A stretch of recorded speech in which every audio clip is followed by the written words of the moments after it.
One of the most profound movements and one of the first real social movement in American history was all about slavery, and that's labor. And it was about creating a different kind of democracy, different kind of way of thinking about the economy. And I think these battles aren't over. The African American portion of American wealth as a whole is 3% today. And the last time it was 3% was in 1868, 3 years after slavery.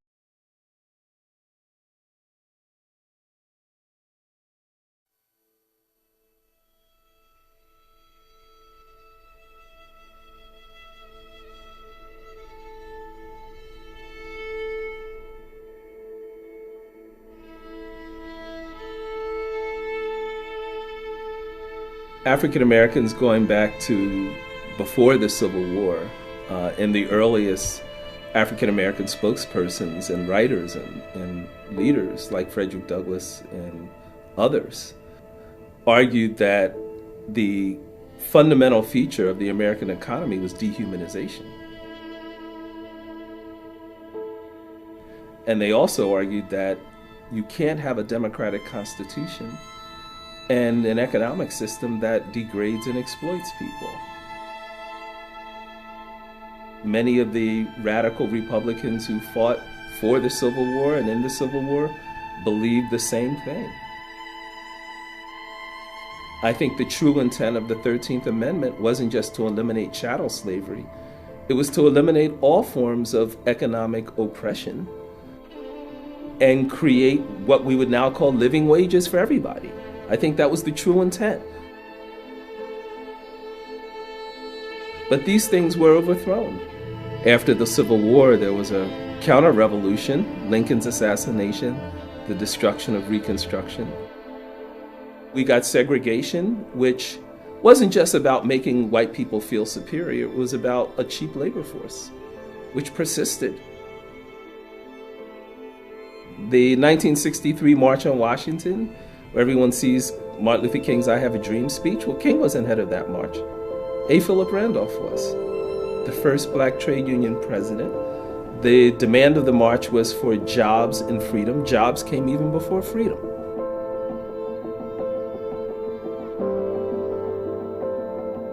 That sort of dream of a new kind of economy was tightly connected with thinking about voting rights and a new kind of politics. And when African Americans said we refuse to work as basically semi-slave laborers with no rights and no voting rights and no protections, and my generation said we're not going to do that work that our parents did, then employers started bringing undocumented immigrants into the country to work with no rights and no protections.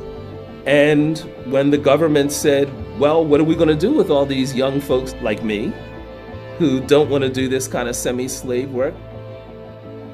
They didn't reform the economy. They said, let's lock them up. And we got mass incarceration.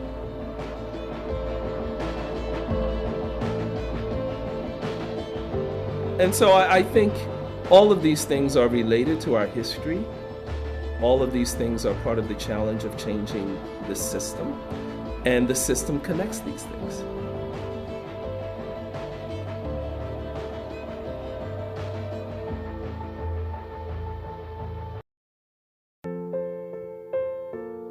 This is why you took a second job.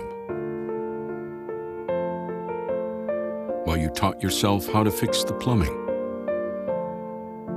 While you'll do whatever it takes to keep your home. And that is why we want to help.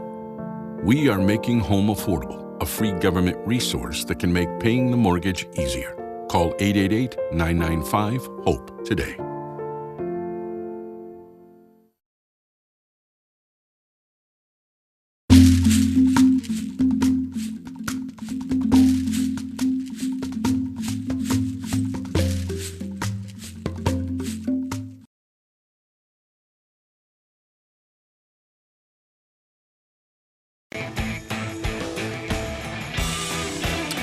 Are you ready? Here we go. Yes, indeed. On this Wednesday, February 17, it is the Bill Press Show. Good to see you. Welcome, welcome, welcome. And we got lots and lots going on today on the political front and on the Supreme Court front. Yes, indeed, as we boom out to you on Free Speech TV, coast to coast, and also worldwide on our video stream, youtube.com/TawkrTV.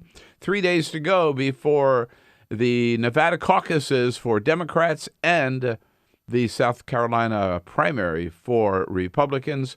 CNN out with its latest polls. First of all, Nevada, too close to call between Bernie and Hillary. They're both scrambling to get people out for the caucuses, and Bernie's giving Hillary a run for her money. He might even win Nevada, some insiders are saying. Meanwhile, in South Carolina, according to the latest CNN poll, Donald Trump up 16 points over Ted Cruz, 38-22. Marco Rubio coming in third at 14, and Jeb Bush, fourth at 10. Meanwhile, yesterday, the personal attacks continued. Both Donald Trump and Marco Rubio calling Ted Cruz a liar. Donald Trump saying he's going to sue Ted Cruz because he is not a citizen of the United States. And Governor Nikki Haley of South Carolina said there is no way that she could ever vote for Donald Trump as a Republican nominee. But the man who weighed in yesterday most loudly on the race was President Obama. Says he likes both Hillary and Bernie, but Hillary is probably closer to his form of politics. He indicated he might endorse somewhere down the road. And he did say there is no way in hell that Donald Trump would ever be president of the United States. All of that to talk about. You jump into the conversation anytime. Give us a call at 866-55-PRESS on a Wednesday. Good to have you with us. This is the Bill Press Show.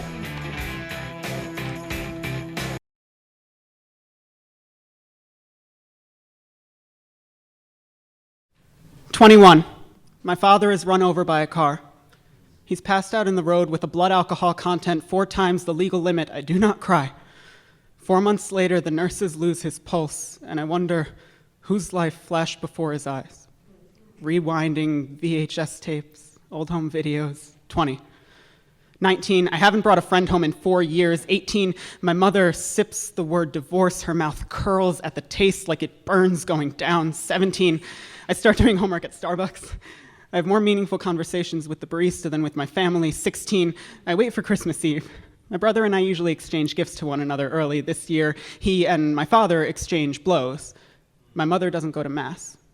15, I come up with the theory that my father started drinking again because maybe he found out I'm gay. Like, if he could make everything else blurry, maybe somehow I'd look straight. 15.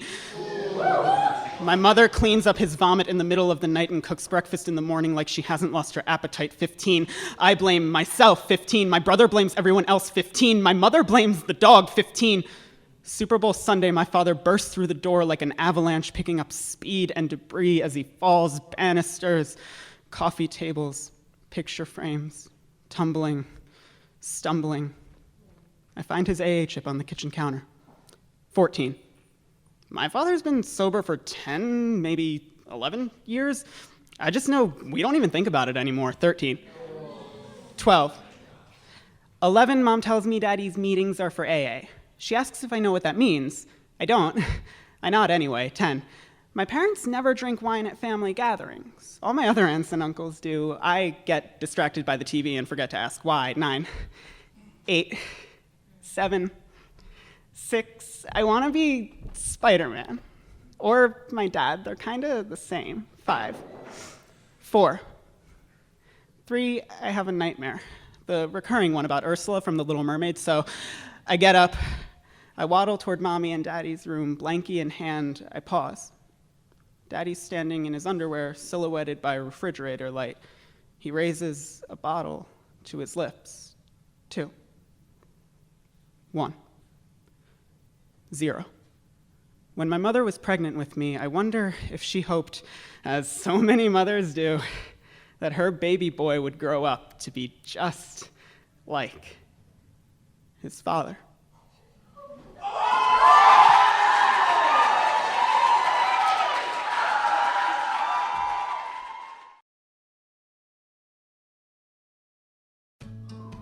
you wouldn't let money just blow out of your house.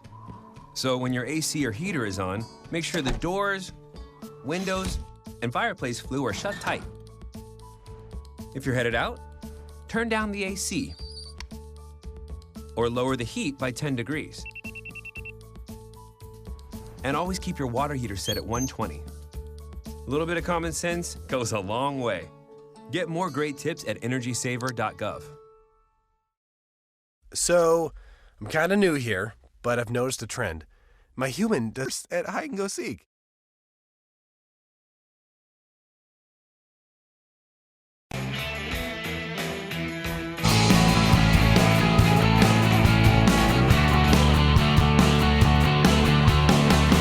Broadcasting around the nation, on your radio, on your TV, and online.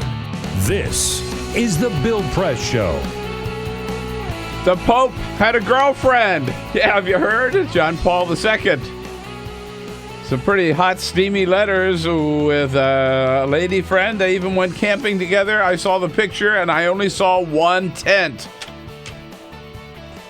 I'll make him the patron saint of adulterers. Hey, hello, everybody. Shocking! What do you say? It is Wednesday, February 17. So good to see you today as we roll out the Bill Press Show. Coast to coast on your local progressive talk radio station and coast to coast on Free Speech TV. You can also catch us on our video stream, of course, on your electronic device, youtube.com/Tawker, TAWKRTV. Hello, hello, hello. Great to see you today. And thank you for climbing on board. We're coming to you live from Washington, D.C. and our brand new, as yet unnamed studio here on Capitol Hill. It's a whole total remake. You know, like some people redo their kitchen, you know, or their bathroom or their whatever, outside deck. We just redid the studio, getting great reviews about it. And don't forget, we love your ideas about what we think. Well, we got a lot of them yesterday, a lot of ideas yesterday, good ideas, but we might want to name the new studio, but we haven't decided. I feel compelled to point out, because a lot of our friends and frequent guests on the show who've been watching, I've gotten a lot of emails and texts from people saying, where did you move? Where did you guys move? Yeah, right. Where are you broadcasting? No. We're in the same place. Same place. It's just the new look. It's a makeover. It's a makeover. Yeah, it's a makeover. Yeah, that's right. Okay. So it doesn't look like the same place. No. But physically, same location. Yes. But for security reasons, we can't tell you. No, that's right. We can't tell you. 866-55-PRESS is the toll-free number. I visited a friend of mine in New York the other day, and she works for an organization, not a government organization. Okay. And I said, so where's your office? And she said, Midtown. And I said, well, that's kind of general. Like, she said, that's all I can say.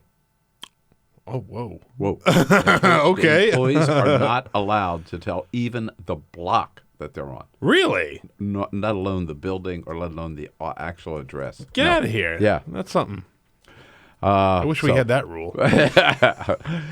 Again, give us a call at 866-55-PRESS. Join the team here. Send us your comments on Twitter at BP Show, or on Facebook at facebook.com/Bill Press Show with Peter Ogburn and Jamie Benson along for the ride. Hello, Bill. Good morning. And Ray Rogers as well on the phones there, ready for your calls at 866-55-PRESS. And all this new jazzy video you see in back of us, this is thanks to Cyprian Bolding. How about, isn't that nice? That's a live shot of the Capitol, and so, you know, we never get to actually see the sunrise. Live. There's something flying there. Yeah. It's a drone. It's a drone. It's got to be a drone. Folks, I believe these flying machines. No, we'll actually get to see the sunrise today. That's a plane coming from, I think. You think? National Airport. You think? I would hope it is. I hope it's not like one of those guys. Helicopter buzzing around. What was that guy that tried to land on the Capitol? But yeah, so we'll get to see the sunrise. We'll get to see the sunrise. We're usually in this windowless studio. Well, if we leave it up long enough. Yeah, okay. Good. There we go. By the way, it was a big day yesterday for Jeb Bush. Yes, indeed. Day before, when Brother George came off the tree farm with Laura to have a little campaign rally down there. And you know who got to introduce both of the Bushes was Senator Lindsey Graham. He was so excited. Senator Lindsey Jimmy Graham Fallon actually got tells to us about introduce it. both Jeb and his brother George at a rally in South Carolina, and he was pretty excited. Check this out. You're going to hear not only from a president of the United States, you're going to hear from the brother of the next president of the United States. I don't know about you, but I like Bushes.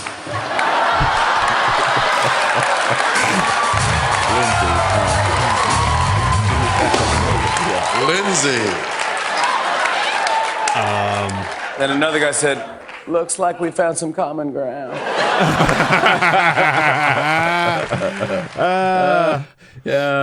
Lindsey. Right. I'm a big fan of the Bushes. Not of the Bushes. A big fan of Bushes. I love Nixon. When he was in office? I love Dick Nixon. Big fan of Dick Nixon. And I love the Bushes. Bush. Yes, indeed. I love Bushes. There you go. All right, coming up. David Jackson joins us from USA Today. Keith Mestrich, the president of Amalgamated Bank, will be here in the studio with us, and we'll also talk to Jonathan Tassini, who's written a new book called The Essential Bernie Sanders. But first, this is the Full Court Press. Just a couple of other stories making news. All right, so in the NHL, the Coyotes, they had a big game coming up against Montreal. And Phoenix, the Phoenix Coyotes, they found themselves with a slight problem. Their backup goaltender, Anders Lindback, suffered an off-ice injury just before game time, left them with just one healthy goaltender. Oh, so they had to have these scenarios. I do. I really love this story. So they had a backup plan. They called Nate Schoenfeld. You probably don't know who Nate Schoenfeld is. Nobody knows who Nate Schoenfeld is. He's actually a banker who was giving his kid a bath 2 hours before game time, and he's played in like the minor leagues and worked as an amateur and tried out. And they said, we need you now. Can you get here and suit up because we need you as a backup goaltender? So he dropped everything, left the house, went and sat in on the game. They didn't need him in the game, but he was there, ready to go on the bench, ready to play for the Phoenix Coyotes. After the game, the Coyotes awarded him a game belt, like a wrestling belt, and called him the player of the game. But 1 minute you're giving your kid a bath, the next minute you're on the sidelines of a NHL hockey game, man. You should have saved that story for Keith Mestrich. Yeah? Is he a big hockey guy? No, he's a banker. Oh, yeah, duh. I missed the Yeah, okay. Yeah. All right. So bankers have to be ready. That's what we'll bring that up to him. You never know when we might need him. Remember the Eagles of Death Metal? They were the band playing in Paris at the time of the horrible terrorist attack last year. Well, they are back. They played they already played once, but they played again, another concert in Paris yesterday.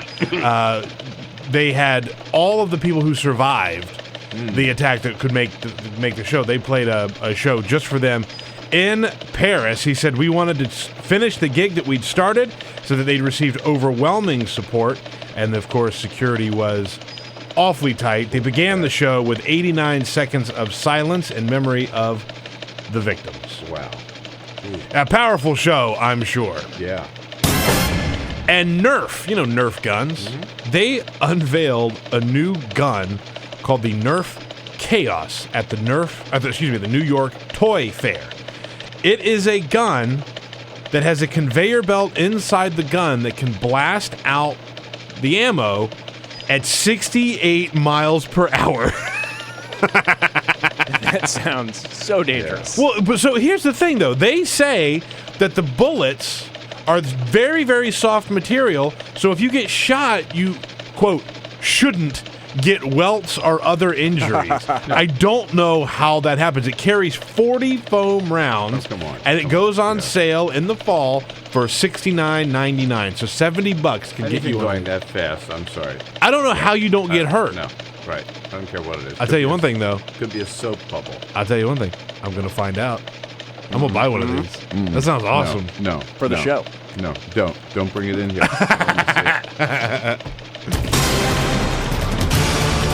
All right. Yes, indeed. A lot of news on the and a lot of noise on the campaign trail yesterday. Man, I got to tell you. First of all, it was President Obama who dominated his news conference yesterday out at Rancho Mirage. But before we get there, let's take a look at the latest, where we stand today. And I'd love to hear from you. We've been talking so much about Antonin Scalia the last couple of days. We've sort of ignored almost 2016. How do you think it's going? Who's going to win? Nevada. Remember, everybody gets it confused. Everybody talks about South Carolina. Wait a minute. We have a stop before South Carolina this weekend. While the Republicans are holding their primary in South Carolina, Democrats are holding their caucuses in Nevada.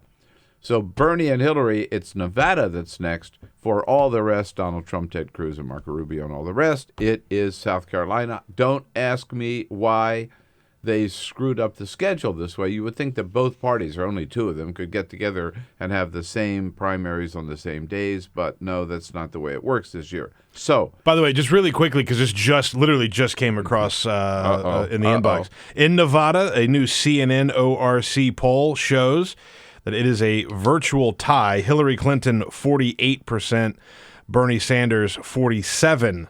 Wow. So it's a 1-point difference there. And by the way, this is another state where this Hillary started out with like a 40-point lead over Bernie Sanders. She was there last April 2015. He didn't show up until with any volunteer or any offices until October 2015. So he's really put a huge campaign together. I was just going to mention it's too close to call, and this is just the latest one that backs that up. Yeah, that proves it. But the only thing we know other than that about Nevada, both of them are working hard. Both of them have lined up a lot of key endorsements, and this is a state. What the format of the state does give Bernie a certain advantage. Caucuses, because caucuses like Iowa depend on turnout. We saw that Bernie was virtually able to tie Iowa with Hillary Clinton by turning out a lot of new voters that works in his behalf. Also in Nevada, you can do same day registration, which meaning that's very appealing for first-time voters, and the first-time voters went overwhelmingly for Bernie Sanders. So he has a slight edge there. He could even win it right now, too close to call. In South Carolina, here is what CNN is reporting. First, among the Republicans, Donald Trump, despite all the crazy things he said in last Saturday night's debate, blaming George Bush for 9/11 and on, calling everybody who walks a liar, Donald Trump, a 16-point lead, 38 over Ted Cruz at 22. And then coming down to Marco Rubio at 14, Jeb Bush, despite the help of his brother, at 10, Ben Carson at 6, and John Kasich at 4. I mean, those two might as well just forget it. This is the end of the road for them, it looks like. On the Democrats, a big lead also for Hillary Clinton, 18 points over Bernie Sanders. At this point, Hillary at 56, Bernie at 38. Which is a lot better than he was doing, but still 18 points down. Among African Americans, Hillary leads Bernie Sanders 65 over 28. Among women, and these are mainly African American women, Hillary leads Bernie 60 to 33. And then again, it was President Obama yesterday who jumped into the fray, had a news conference. He was loose as a goose out there in Rancho Mirage, talking about anything people wanted to talk about. And he even weighed in on the Democratic primary about Bernie and Hillary. That's the great thing about primaries, is everybody's trying to differentiate themselves. When in fact, Bernie and Hillary agree on a lot of stuff and disagree pretty much across the board with everything the Republicans stand for. And as to which of them he might support, well, the president said, yes and no. I know Hillary better than I know Bernie because she served in my administration and she was an outstanding Secretary of State.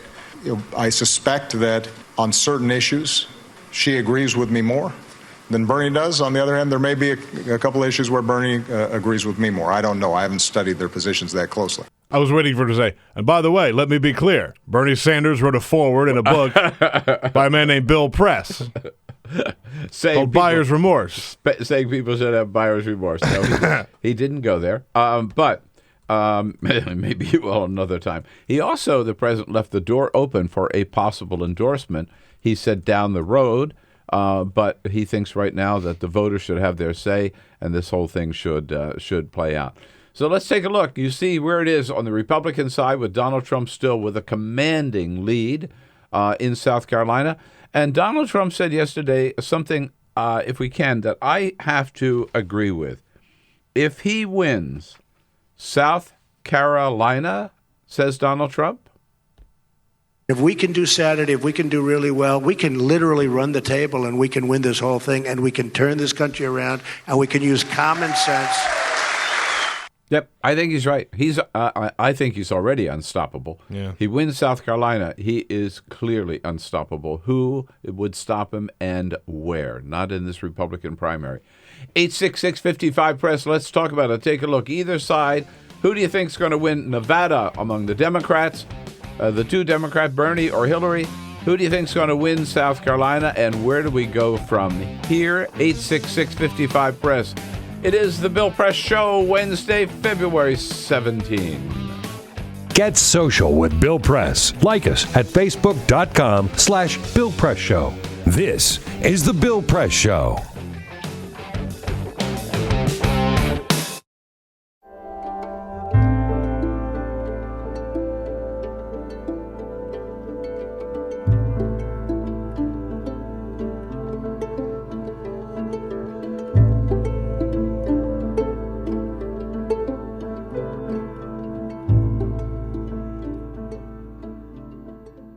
Today, in this country, we are having a conversation about police violence, the killing of black men, and what all that means.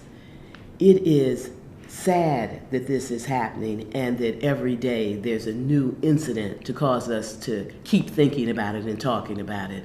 But it is extraordinary that the American people are having to deal with this every day, whether you're watching CNN or MSNBC, Fox, or ABC News.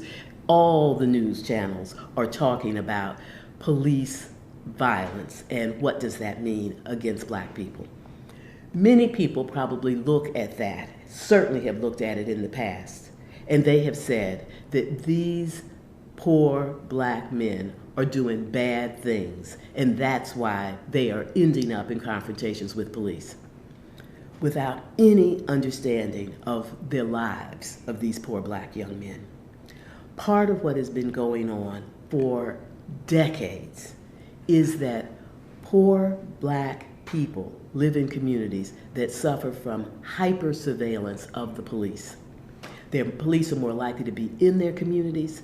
The police are more likely to arrest them. The police are more likely to stop them even if they're not doing anything. And that is what is so hard for the American people to believe, that you would get stopped and searched and arrested by the police and not doing anything. But this is starting to come out as people are telling the stories over and over again. But this has been the condition, this hyper surveillance by police, making it more likely for people to get a record, to be known by the police, and then once they get in the system, it is almost impossible to get out because of the whole system of being on parole and missing an appointment or fraternizing with a person who has a criminal record, getting you right back in the jail, and then going back again and again and again.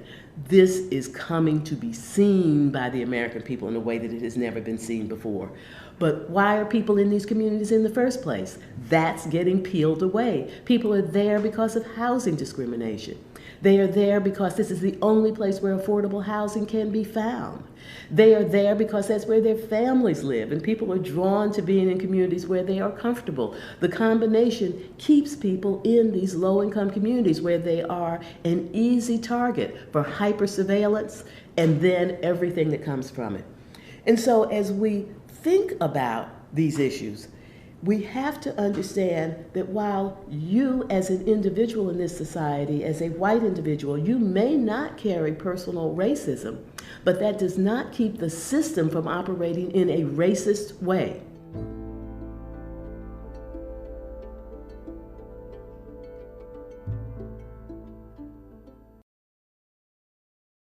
I grew up in the housing projects of Cleveland. I didn't even know that life could be any better than it was. Education for me has been a way to get away from the agony of what was normal life. I want to be able to impact the community, not just look back on where I came from, but to reach back to where I came from and pull some people up with me. My name is David, and I am your dividend.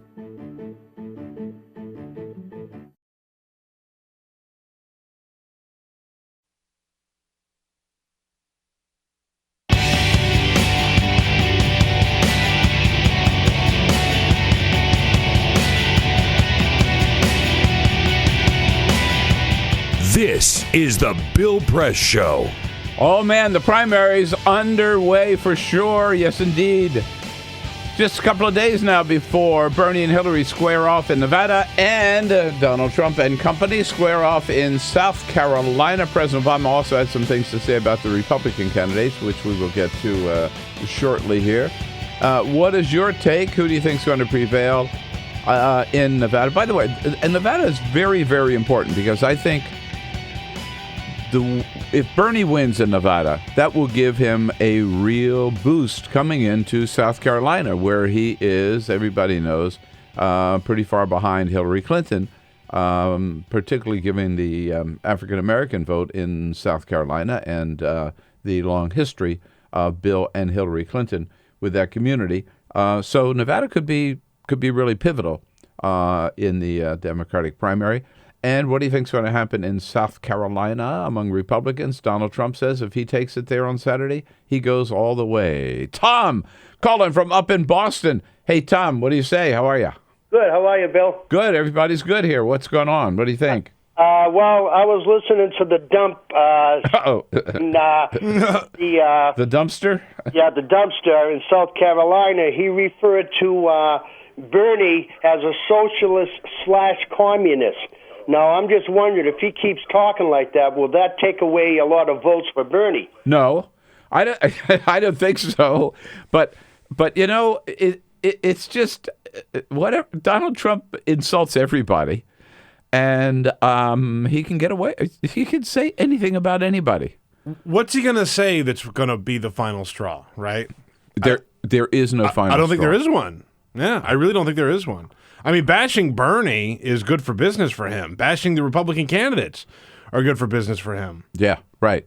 And by the way, I find it interesting that, Tom, and I appreciate hearing from you again, that Trump would even be talking about Bernie, because most of the time, if you listen to the debate, they mention Hillary over and over again. They hardly ever mention Bernie, right? Yeah. I think they'd rather want to run against Hillary. They've been running against her for a long time. Right. Let's talk President Obama and his view on the Republicans when we come back, and more calls at 866. This 55 is Press. the Bill Press Show.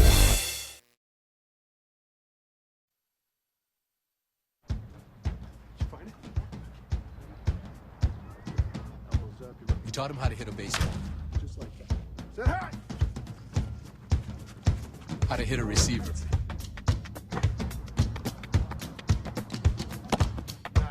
The strike zone. The net. You taught him how to hit the upper corner.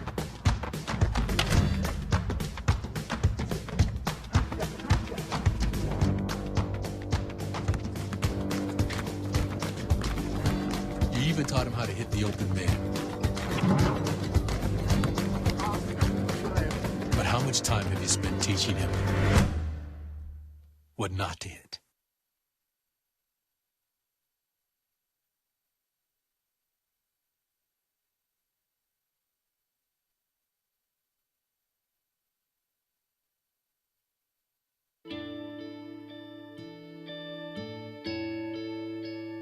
Calls me googly eyes. You know you're beautiful, right? You know that? Even you're beautiful. I got bullied for wearing glasses. Share if you're against bullying. We put it out there, just took off. 3 million people have shared this post. Don't let bullies get you down. I stand with you. The whole family's wearing glasses. I wear glasses and I'm proud. I even have the army on my team. All the kind comments brought my child joy. I don't feel thank you is enough. Thanks.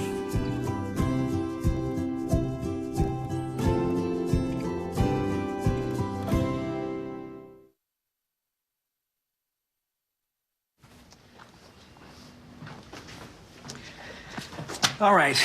I know this isn't any fun to talk about, but we should. Okay. So who's going to do what? I'll pack the dead batteries. Great. I'll only put what I don't need into a duffel bag. Perfect. That's totally unhelpful. No problem. Meanwhile, I will try to comfort everyone by speaking in a calm voice. And I'll try to get the generator going without any gas. Oh, let's not forget the cell phones, which probably won't work. Right. And who is going to handle supplies? I can forget to do a list for us. Thanks, pal. Well, I think we couldn't be any less prepared. I'm proud of you guys. Talk to your kids about who to call, where to meet, what to pack. Visit ready.gov/kids for tips and information.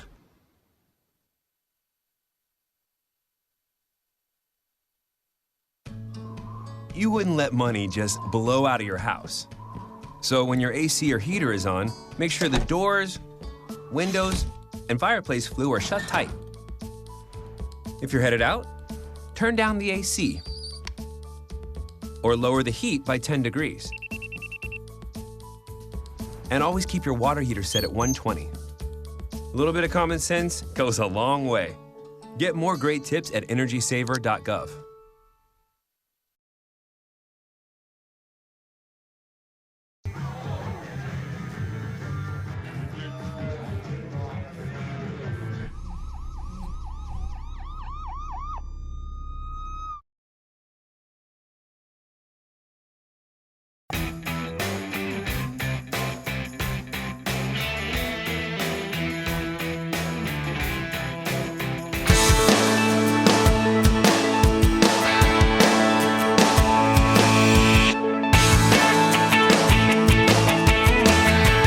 Can't catch the entire show? Listen to BP in 3, where we turn 3 hours into 3 minutes. Find it every day at BP Show on Twitter or at BillPressShow.com.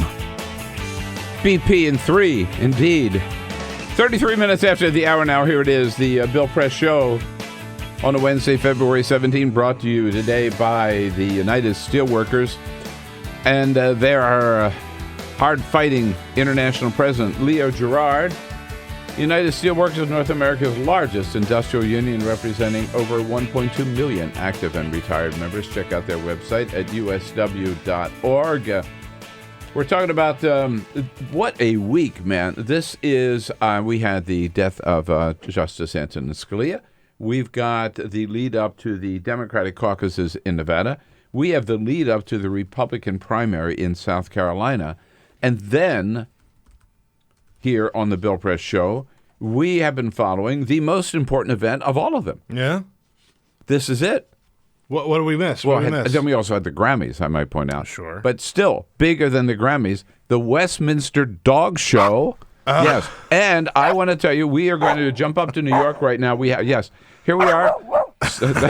Yes. These. Yeah, down boy.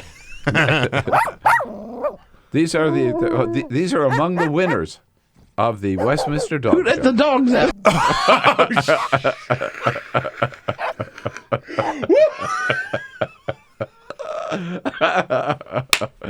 Oh yes, Barbara Mikulski. Never forget that. Dude. Oh, yes. Look at all these dogs in here. Jeez. I'm telling you. There they are. Get out. Get that one away from your leg. So the New York Times does a great thing today. They have they're online, right? They have the different barks of the different dogs, but you have to guess which bark goes with which dog. Oh man, yeah. All right, that's a little. Don't ask me. Yeah. But can you? I can just tell the difference between a big dog and a little dog. I love watching the Westminster Dog Show. It's fun, man. People get into their dogs, and you know what's funny is when they're running the dogs around watching the people. Yeah. The dogs are like elegant, yes, they're graceful, and the people, they look like rumble around there. Yeah. No, I know exactly what you mean. And let us not forget one of the best films ever. Here we go. Best in Show. Yeah, it's so good. Absolutely. By the way, I watched that not that long ago. Oh, I'm telling you, and it completely holds up. Oh yeah, I could watch it every day. It's so good. So funny. Anyhow, and we have a winner. Don't ask me the name of the winner, but anyhow, it's a German short-haired. There it's a very ugly dog. It's a sport dog, like a sport hunting dog. It's a very ugly dog. I didn't think so. You think that's a cute dog? Well, I saw one picture of it. I thought it was. Yeah, I've seen a lot uglier dogs. I've seen uglier dogs, but I like a soft dog. You know what I mean? You can pet this dog. This dog's got like short, bristly hair. All right, so back to the also ran event of the week, the 2016 primary among the Democrats and the Republicans. President Obama yesterday. He did have some things to say about the Republicans, not very complimentary. One thing he says about all this flap about Donald Trump, President Obama says, ain't going to happen. I continue to believe Mr. Trump will not be president. And the reason is because I have a lot of faith in the American people. And the president says you need a little bit more and a little different experience than Donald Trump has. It's not hosting a talk show. Or a reality show. It's not promotion. It's not marketing. It's hard. It's hard. He says, I can tell you. He's got 7 years of experience. I've been there 7 years. It is hard. And so those two comments about Donald Trump, he even took a whack at Marco Rubio. You've got a candidate who sponsored a bill that I supported to finally solve the immigration problem, and he's running away from it as fast as he can. It's really interesting to see how the president handled that yesterday, because I think he really believes that Donald Trump is not going to be president of the United States, but I think he also has a very serious personal dislike for the guy.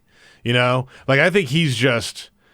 anything he could do to make sure that Donald Trump doesn't advance his political career, he'll do. But I also think he recognizes Marco Rubio as a real threat in the general election, so he went out of his way to make sure people knew his record. I was also thinking, God forbid that Donald Trump would ever get elected, right? Can you imagine that day in January when Trump would go and the two of them would have to ride up to the... how they do? They ride up to the Capitol together. That whole thing. That would be very... I think some protocol would be broken that day. I think Barack Obama just might not even show up. Yeah, right. Yeah, John Adams did not stay around for Thomas Jefferson's inauguration. He went back to Massachusetts, left that morning, and said, screw you. I think that's maybe what Barack Obama might do. Again, let's catch up. Haven't had a chance to talk about it yet this week. The Democratic primary, Hillary and Bernie now tied 47-48 in Nevada, and Donald Trump with a commanding 16-point lead over Ted Cruz in South Carolina, both according to the latest CNN polls. Ron, what do you think is going to happen? Ron out in Elgin, Illinois. Hello, Ron. Good morning, Bill. Hi. Well, first of all, from the good side, I think that if Bernie does good in Nevada and comes within single digits in South Carolina, I'm close, maybe not quite, but I'm close to calling that maybe a game changer. Not sure I'm going to put my money there yet, but that would be impressive if he where he is now. Well, yeah. No, first of all, in South Carolina. Absolutely. If he wins, think about it. If he were to win Nevada, right, that would be a virtual tie in Iowa, a big commanding win in New Hampshire, and a win in Nevada. That would really propel him to do well in South Carolina. My own feeling is Bernie's not going to win South Carolina, but he's not going to lose it by 22 points. Yeah. I'll tell you that. Yes, I agree. And on the dark side, if Trump runs the table, and that day that you talked about in January really happens, I'll be signing a lease for 4 years for an apartment in Toronto. Well, I think you may not be alone. Who was it that said they were going to move to Ireland? Or Bill O'Reilly. Bill O'Reilly. Bill O'Reilly said he was going to move back to the mother country of Ireland. Yeah. If Trump, right? It was Bernie, right? It was Bernie. Yeah, he has a thing with Bernie. Oh. He said if Bernie wins, he's going back to Ireland. Oh, I got it. Okay. But yeah, I think everybody does this every cycle, right? If blank wins, I'll move to blank. And you know what? They never do it. No, they never do. I think some people might actually do it if Trump becomes president. Yeah. The other thing he's got me thinking about it.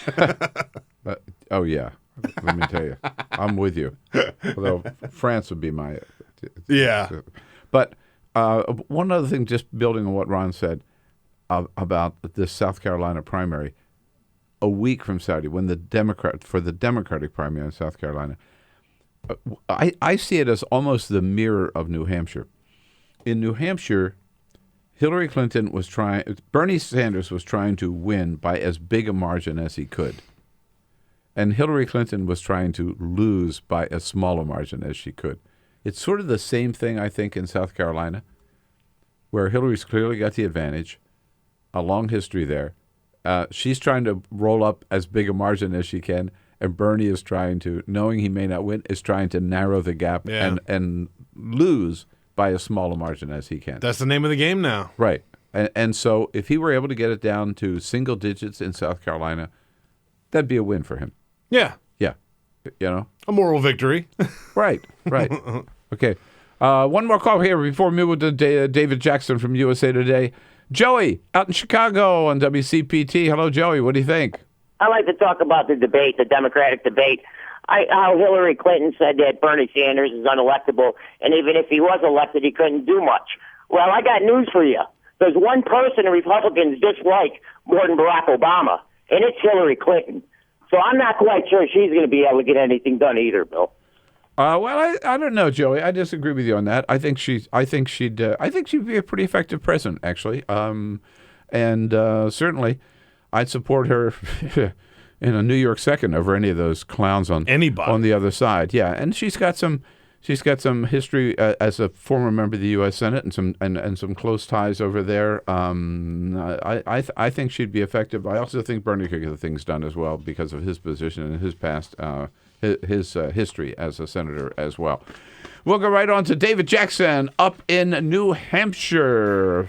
No, sorry. No, what am I saying? He's in South Carolina. That was last week. Yeah, he's in South Carolina. He's in South Carolina, his home state. Probably from a Waffle House. Maybe. Check up with him next here on The Bill Press Show. Connect with The Bill Press Show on Twitter. Follow us at BP Show and tweet using the hashtag WatchingBP. This is The Bill Press Show.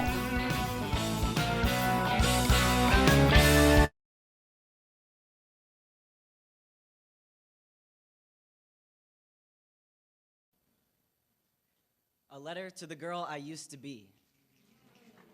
Dear Emily, every time I watch baseball, a voice I no longer recognize whispers, Ethan, do you remember?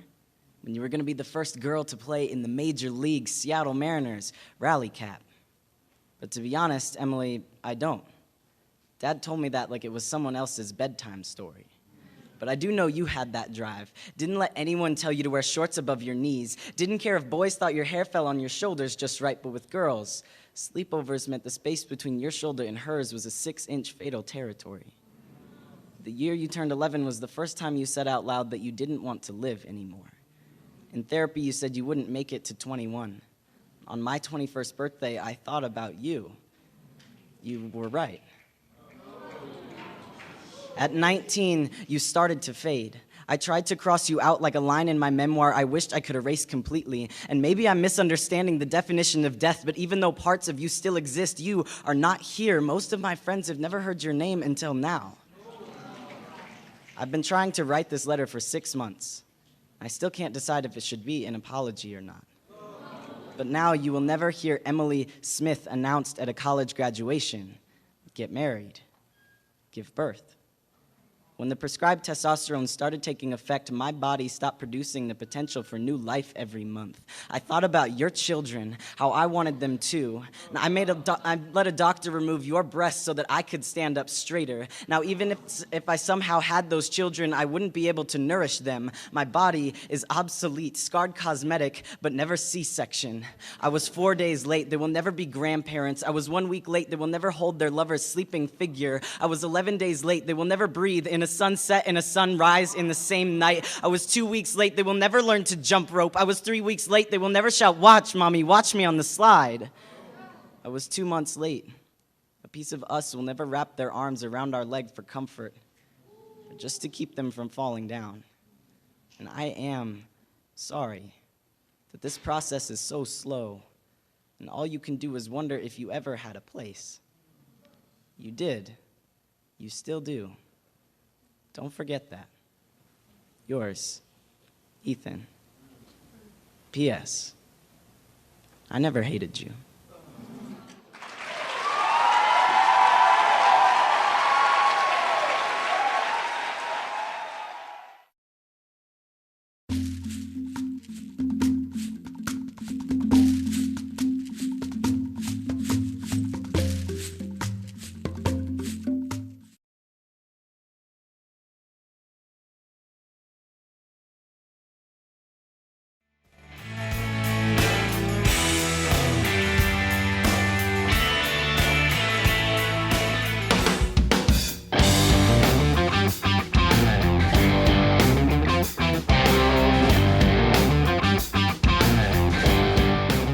Seen on Free Speech TV and online on TawkrTV. This is the Bill Press Show. Hey, here we go now. 13 minutes before the top of the hour. Keith Mestridge, the president and CEO of Amalgamated Bank, joins us in studio at the top of the next hour. But right now, for all the latest in the fun and games in South Carolina, we go to the Palmetto State and favorite son of the Palmetto State, David Jackson, home for the big run here. Hello, David. How are you? Fine. Hello, Bill. Very much so. I'm at a Waffle House not far from my mother's house. Yeah, in South Carolina. Yes, sir. Great stuff. Peter said ahead of time we were going to catch you at the Waffle House. he knew that. Yeah. So we saw the latest CNN poll. I'm sure you've seen Donald Trump with 38 over Ted Cruz. At 22, 16-point lead, and that rock and rolls, that bloodbath Saturday night. David, how do you read it down there? Well, I think Trump's ahead. I mean, every survey's got him ahead by a pretty wide margin. I think that's the only question now is what the margin's going to be and who's going to be in second place. Now, these polls aren't the South Carolina polls aren't the most reliable. They haven't been polling in the state for that long of a time, but it's hard to imagine that all the polls are this far off. I think it's just, at this point, it's just a question of the margin. Is this the first of all, Donald Trump said yesterday that if he can win Saturday in South Carolina, he's going to run the table. Do you think that's in the cards? I mean, who can stop him and where? Right? Well, I think it's certainly possible it's in the cards. I think what would happen then is at some point all the opponents are going to consolidate into one. And once it's a one-on-one competition, I think the dynamics of the race will change. But you got to get from here to there. And the fact is that all the non-Trumps are splitting up the vote, and they also feel like they have reason to keep going on. You know, both Bush and Rubio have Florida coming up, and Kasich has Ohio coming up. So, and as long as the field against Trump stays divided, I think he's going to stay ahead. So it's only a question of getting down to a one-on-one matchup with him. Right. Now, could this it's right now again with Trump on top and then Ted Cruz, Marco Rubio trailing a distant third at this point, according to CNN, at 14, and Jeb at 10, even after his brother came in. Could this be the end of the road for Jeb? The road is awfully dark. Let's put it that way. And that's one thing that's coming out of Saturday, talking to people that I know, is that a lot of people feel like the debate hurt Jeb as much as it might have hurt Trump because he was the one leading anti-Trump person on the stage, and a lot of the attacks seemed to bounce back against him. It's kind of like, remember when Dick Gephardt went after Howard Dean 12 years ago in the 2004 election? They both seemed to hurt. It seemed to hurt both candidates. I think that's what's going on here with the Bush-Trump dynamic. It's I think the odds are long with the Bush thing. And then the George W. Bush thing the other day, first of all, they drew maybe 1,500 people there, which wasn't a great crowd, considering he's an ex-president. And secondly, I think the event only reinforced how much better a campaigner his brother was than Jeb. So I'm not sure how much good it really did him. Isn't it 1,500 people? Bernie Sanders goes to Michigan, gets 9,000, right? Well, we had one of these the Bush people in the press had one of these famous crowd disputes because some of us said more than 1,000, and the Bush people were saying there were 3,000. But even if it was 3,000, I don't think it was. That's not a very high number. No, not at all. So what was it like with that debate Saturday? I mean, everybody calling each other liar, liar, liar, liar. I mean, well, we were in South Carolina, so it wasn't that big a shock to some of us. Right? I think it's just people's real feelings coming out. I mean, there's a lot of resentment of Trump because a lot of what even the fact we was talking about Jeb Bush's mooning, he totally distorted what Jeb had said about that. Bush had joked that he could moon people and not get enough same attention that Trump's getting. And Trump tried to turn around and say that Jeff planned to moon people. Yeah, I mean, that's just a small example of the kind of stuff that they're having to deal with Trump, and a lot of people are very frustrated about it. And a lot of people don't like Ted Cruz either. He got dumped on by some of the candidates too because some of his tactics and some of his rhetoric is also rubbing a lot of people the wrong way. And there's some really bad feelings among the candidates, and it manifested itself on the stage. Right. And the thing is, you know as well as I do, David, South Carolina has an extremely high tolerance for negative campaigning, right? Like, they'll deal with a lot of the stuff other states won't. Oh yeah, I think the tone of the debate bothered people outside of South Carolina more than inside of South Carolina. It was pretty much politics as usual for us. It really wasn't that big of a shock. But another thing about Trump that I've noticed is that the Trump coalition looks very similar to the Gingrich coalition that was here 4 years ago and prevailed pretty handily. That's one thing that it keeps coming back to me. Nikki Haley spoke out yesterday. Not a big fan of Donald Trump, shall we say? No. And of course, that was the proposal to ban Muslims is what ruined that relationship. There was a little bit of chatter about Nikki possibly being a Trump running mate down the line, but when he proposed the temporary ban on Muslims entering the United States, that kind of set off Governor Haley, whose parents immigrated here from India. So I think the blue's been off that road for quite some time. It's very interesting. I mean, I think he's a potential vice presidential pick for somebody, but not for Donald Trump. Yeah. Town hall tonight on CNN, tonight and tomorrow night, right? Right. And then the competing town hall with Donald Trump on MSNBC. Yeah, isn't that weird? Yeah, MSNBC and Trump schedule their own town hall to go opposite CNN. It's a little gamesmanship going on not only between the campaigns but between the news networks as well. Well, Donald Trump has to, maybe put it the other way. Is Joe Scarborough really running for vice president? I don't know. I'm not going to touch that. There's been a lot of talk about the Scarborough-Trump relationship, but I'm not going to get into that. But it is interesting that Trump went to MSNBC or vice versa, and they set up their own deal to go up against the CNN town hall Wednesday night. It's very interesting. Are there any predictions of? I would imagine with this kind of publicity that the turnout would be pretty high on Saturday, huh? I think it will be because all the campaigns have pretty well. Trump, Rubio, and Cruz, I think all have pretty impressive turnout machines. So, I think it will be a record turnout on Saturday just for that alone because of the organizations. You're seeing people all over the state. It's almost like New Hampshire and Iowa. You just see canvassers going around the state, going around neighborhoods, really trying to pump up the vote. And I think they'll be successful. Now, in the world of the life of David Jackson, after this Saturday primary, are you going to stay for the Democratic primary, or will you follow the Republicans to the next stage?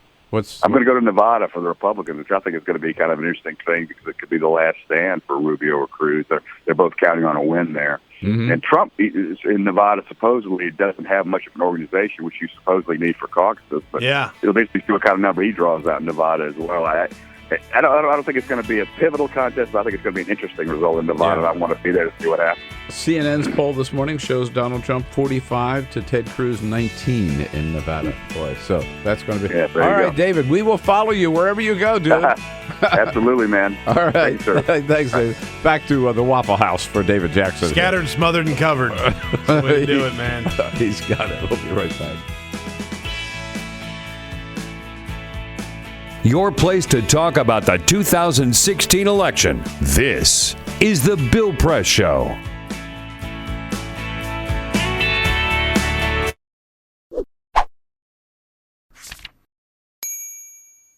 So you're drowning in student debt, and it looks like there's no way out. Have you considered bankruptcy? Of course not. It's a dirty word, and everything you've heard says students can't file anyway. It didn't start that way. Bankruptcy laws were enacted in the 19th century to give people a fresh start. But not all debt is created equal. Take this, for example. We have you, your buddy Carlos, and your grandma Lucy. Carlos got laid off. His credit card debt was too much to handle, so he filed for bankruptcy. Will totally screw his credit, but at least he can start fresh, and after 10 years, his credit report should be fine. Grandma Lucy's home lost half its value. Now her mortgage isn't worth paying back. She says F it and decides to file for bankruptcy too. Then there's you. You didn't land that dream job, you're struggling to make ends meet, but the interest just keeps piling up. With a broken heart, you've written off the possibility of buying a home, having kids, and getting married because, hello, who wants to deal with your crazy baggage? But in reality, you want those things, and your education was supposed to get you there. Now you need a fresh start, just what bankruptcy was intended for. You try to file, like Carlos and Grandma Lucy, and that's when you realize it's not as easy for you as it was for them. In the 70s, Congress worried that students were using bankruptcy to abuse loan programs. That wasn't quite true. Still, over the years, Congress gradually stripped student debtors of their options. The Bankruptcy Reform Act of 1978 was even called discriminatory towards students by the chairman of the subcommittee. Student debt was singled out and lumped with criminal debts. Today, if student debtors try filing for bankruptcy anyway, they'll need to prove their debt imposes an undue hardship. But who's to say what qualifies as an undue hardship? Even some judges have said they don't get it. This lack of clarity in the law could work in your favor. A Harvard researcher discovered in 2012 that few students actually try to discharge their loans through bankruptcy. Of the students who filed for bankruptcy to settle other debts, only 0.1% try the same tactic on their school debt. The craziest part? Just under half of them got their debts fully or partially discharged. In other words, you can file for bankruptcy on your student loans. Depending on your situation, it might just be a matter of trying. At least there's that.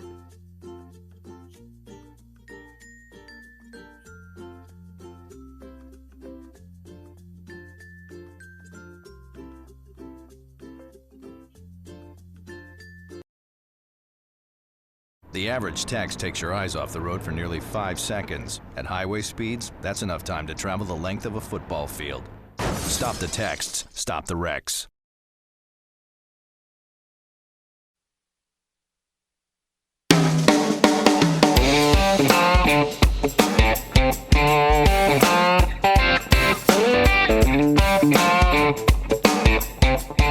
This is the Bill Press Show. All right, we're just getting started on this Wednesday. Keith Mestreitz, the president of Amalgamated Bank, joins us here in studio at the top of the next hour. And then we'll talk to Dahlia Lithwick from Slate. It's written a great piece on Justice Antonin Scalia, why liberals love to hate Scalia. Dahlia covering the court for many years, our go-to person on the Supreme Court. She'll join us as well. And Chris Moody from CNN in our last hour today. So it's going to be a big, big Wednesday here on the Bill Press Show. Thanks for being part of the program. We'll be right back. This is the Bill Press Show.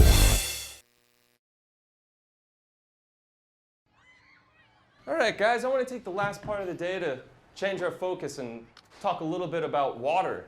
There's rivers, there's lakes, there's huge oceans. You get thirsty, you just go and you get some water, right? We rely on rain for our water. We even rely on snow. But what if it doesn't rain? What if it doesn't snow? We have to get the word out about water conservation. I want you to tell your parents, your friends, your neighbors, how important it is to save water. It's up to you guys to save the planet. All right?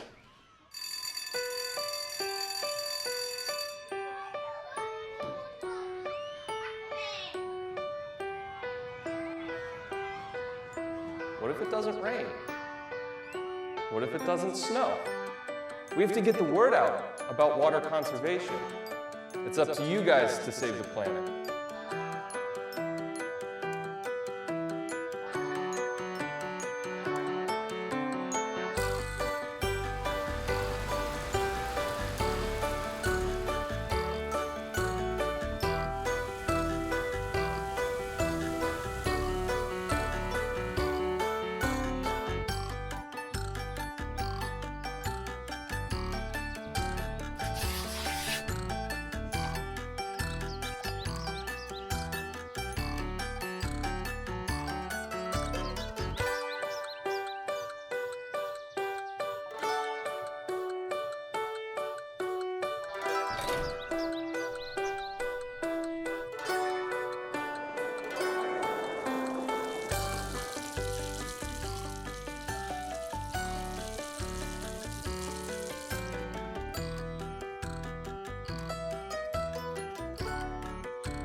Hi, I'm Mark LaFleur, and I produced the short film you just watched called Aquaforce.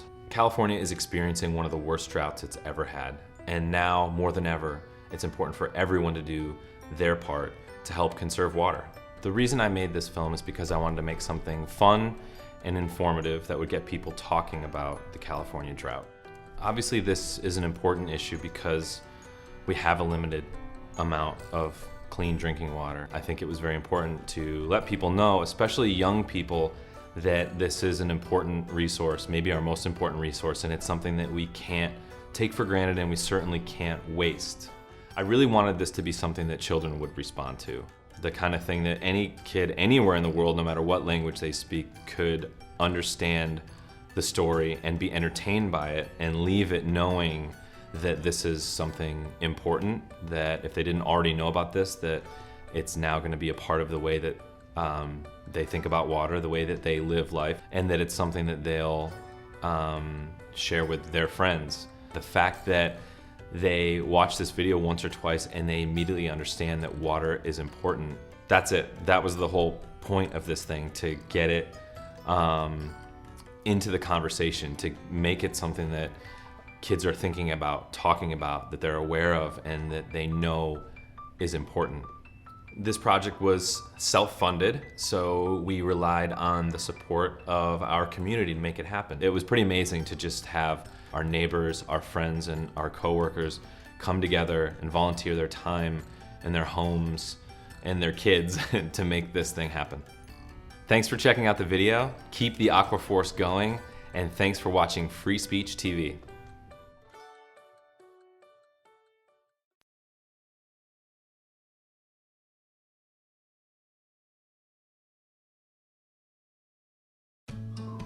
You wouldn't let money just blow out of your house. So when your AC or heater is on, make sure the doors, windows, and fireplace flue are shut tight. If you're headed out, turn down the AC or lower the heat by 10 degrees. And always keep your water heater set at 120. A little bit of common sense goes a long way. Get more great tips at energysaver.gov. So, I'm kind of new here, but I've noticed a trend. My human does this funny thing where she goes around and gets all my toys, and then she hides them in that basket by the door. But it's always the same basket, and it's always in the same place. And then she acts so surprised when I find them, but, she's putting them in the same basket. Again. It's like, hello? That's where you put it last time. You were the worst at hide and go seek.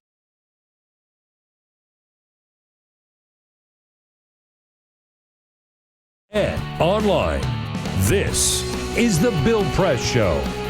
Latest poll out from CNN in Nevada. The caucus is this Saturday. Hillary Clinton 48, Bernie Sanders 47. Looking a lot like the Iowa caucuses, isn't it? Hey, hello everybody. What do you say? Here we go. Wednesday, February 17. So good to see you today, and thank you for joining us on a very, very busy week with still the ongoing battle over a next nominee to the United States Supreme Court. And that battle got a little more heightened yesterday by President Obama's comments and his determination shown at a news conference out in California. And then, of course, we're 2 days away from the caucuses in Nevada for the Democrats and primary in South Carolina for the Republicans.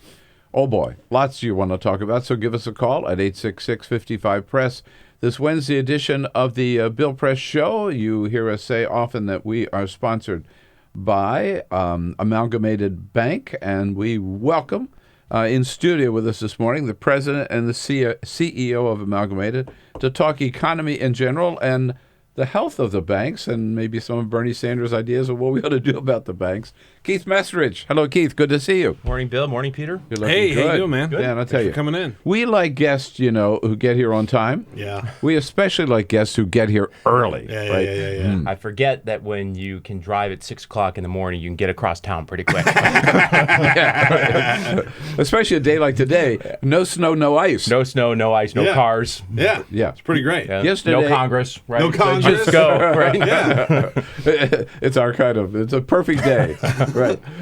Peter Ogburn and Jamie Benson leading our team here. Here we are. Hey. Happy Wednesday. With Ray Rogers ready to take your calls again at 866-55-PRESS and Cyprian Balding, our videographer. He is on the job, and we again give Cyprian thanks for this beautiful view of the United States Capitol. It's a live shot, and you can see it was pitch black dark when we started. For the first time in 10 and a half years that I've been working on this show, we know what it's like outside. I got to see the sunrise. The new studio's great. It's sleek and modern, and I'm thrilled. I love it. Yeah. We decided we're going to, by the way, Keith, we're going to name the studio. And so we've been asking people to, and we'll ask you again, send us your comments on Twitter at BP Show or on Facebook, facebook.com/Bill Press Show. What name do you think we should have for the studio? We've had a lot of good suggestions. You have to come up with some good muckracker from the past, I think. And figure out what it is. Name it after a person. Or we're also thinking we might go for corporate sponsors like Verizon, AT&T, right? Like they named the stadiums. Halliburton, the Halliburton Studios. Exxon, Shell, Halliburton, Massey Coal. Shameless. Not going to work. We will put our liberal principles. Principles out the window. They might pay you a lot just to shut you up. You never know. That's true. That's true. Right. So in the Wayback Machine, well, all this back and forth among the about the Supreme Court nominee, Keith. So, essentially, you've got President Obama saying, I'm going to do my job. I'm a constitutional lawyer. I know what the Constitution requires. And then you have Mitch McConnell saying, oh, no, you didn't read the footnote. The footnote says, you appoint except in an election year. Well, that's not always what Mitch McConnell said. I'm going to play quicker. This is Mitch McConnell on the floor of the Senate in July 2008. But anyway, this seeming obsession with this rule that doesn't exist is just an excuse for our colleagues to run out the clock on qualified nominees who are waiting to fill badly needed vacancies. So, Madam President, no party is without blame in the confirmation process, but what is going on now, or more accurately, what is not going on, is yet another step backward in politicizing the process we had all hoped we would get beyond. That was then. This is now. You know, I can only imagine what would happen if I went to my board and said I had a vacancy in a major position and I couldn't get it done in 11 months to fill it. Right? I mean, think about it. No other organization in this country would tolerate that kind of delay. At any level. Right? At any level. Right. And this caca that, well, it's an election year. So, right. So the people have to vote first. The people did vote, right? 3 years ago, 7 years ago, they voted for a guy, and everybody knew that was part of the job, was he was going to nominate judges. Right. I think the Republicans are going to back down on this. I think they're going to have to. I think Grassley started backing down yesterday when he opened it up to being able to have hearings. Mm-hmm. Yeah. So. And, you know, they can vote up, they can vote down, but at least they have to consider. I mean, that is their job. Oh, it was crazy. Yeah. He said, we're not even going to do it. We don't even know who it is. Right. It's just this blanket statement. We're just, no matter who you nominate. If you want proof that this is pure politics, that's it. That's it. Right? You have no problem with the person that was appointed or suggested. Or you have no problem with any kind of their issues. You're just going to shut down whoever. And two of the justices on the short list, unanimous. Yes. Right. Unanimous confirmations. I mean, it just can't turn on a dime like that. Put one of them up and let them squirm. I agree. Yeah, indeed. Okay. Keith here with us for the first half hour. We're going to be joined a little bit later by Dahlia Lithwick from Slate. Yeah, not Salon. Slate magazine. Keith, lots to talk about, but first, this is the Full Court Press. Yes, indeed. Just a couple of other stories making news. Your Parmesan cheese might not be so cheesy after all. The FDA took a look at a couple of different people and providers that make Parmesan cheese, and according to Bloomberg News, there are other things in your Parmesan cheese that you might not know about. Those include wood pulp, cellulose, and cheddar. They look specifically at a Pennsylvania-based company called Castle Cheese. They market 100% Parmesan cheese, and they include all of those fillers that I just mentioned. How about a little wood pulp on top of the spaghetti and meatballs?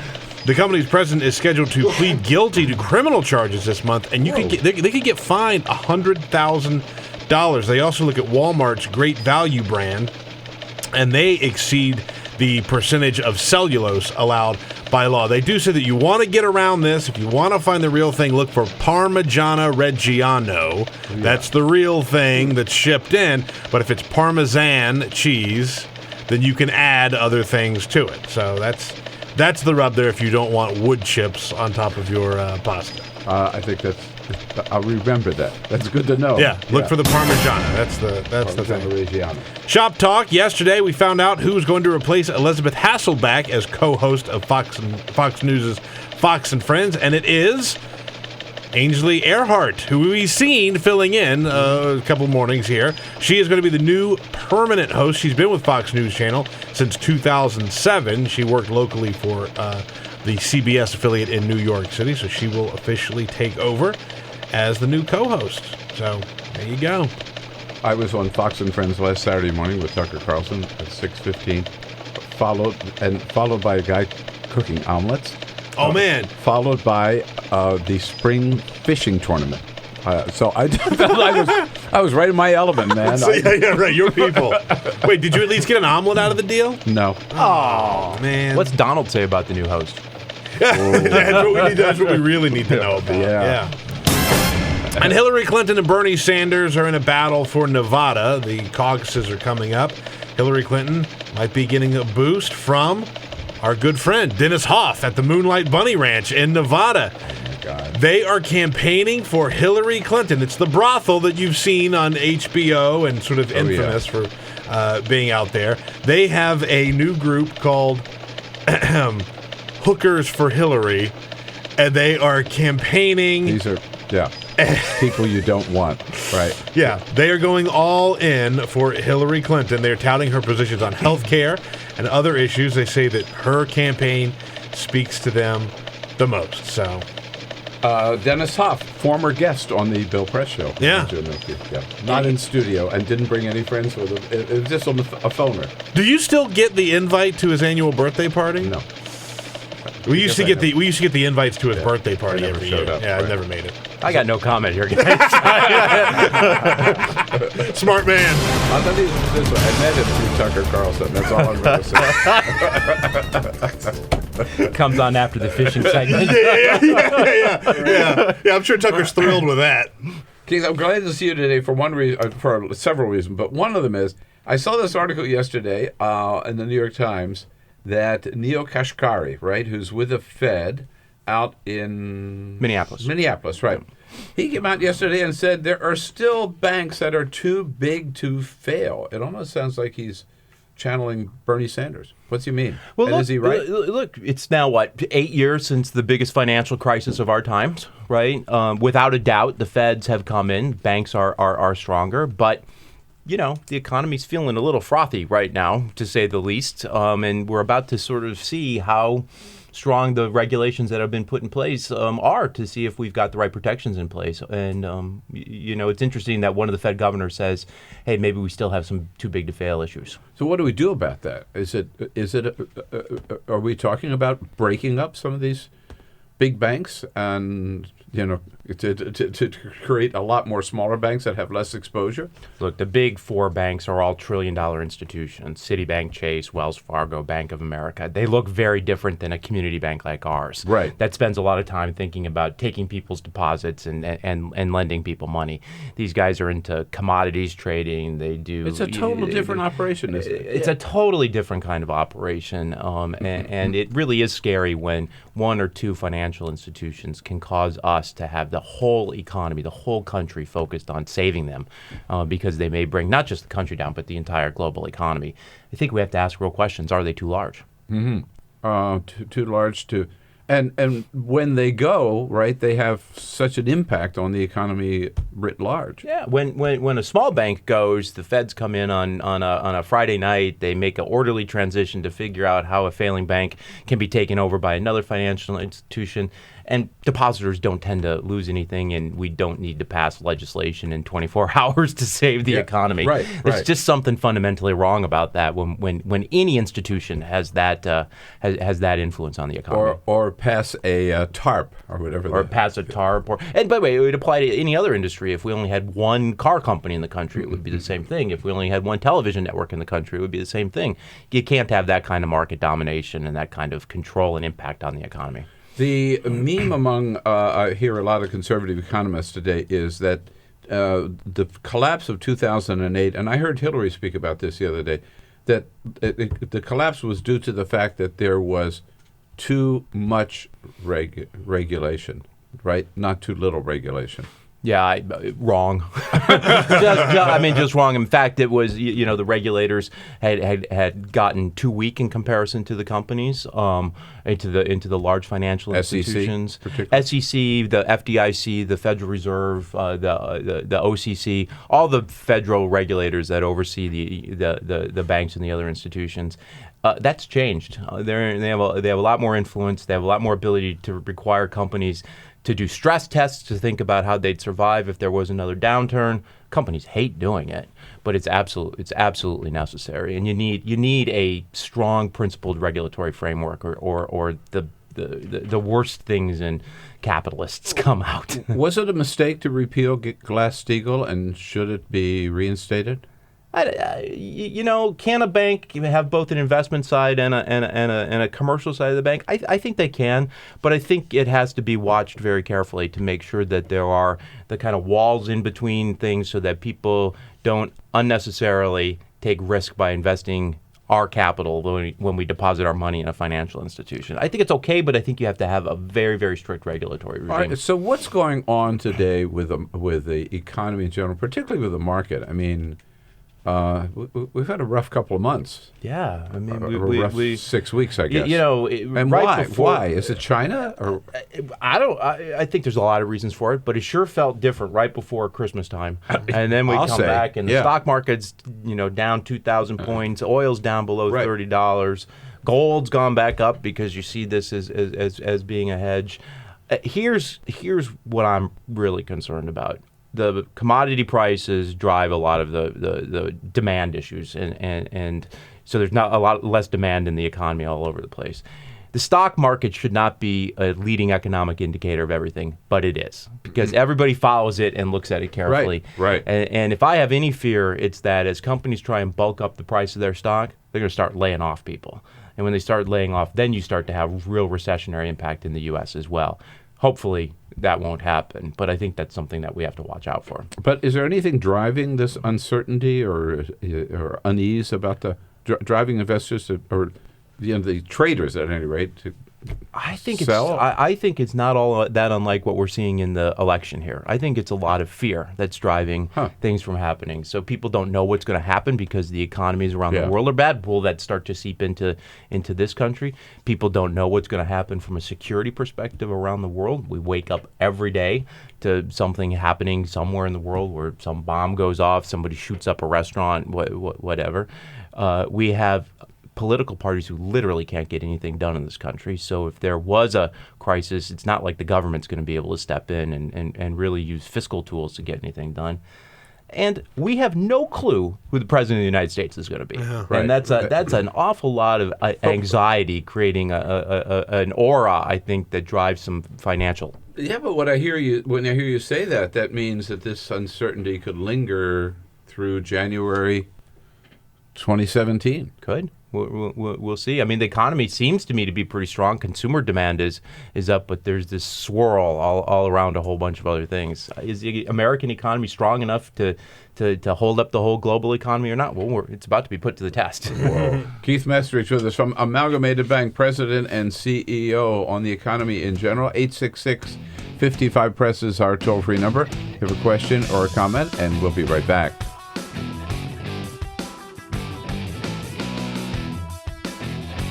Follow us on Twitter @BP Show. This is The Bill Press Show.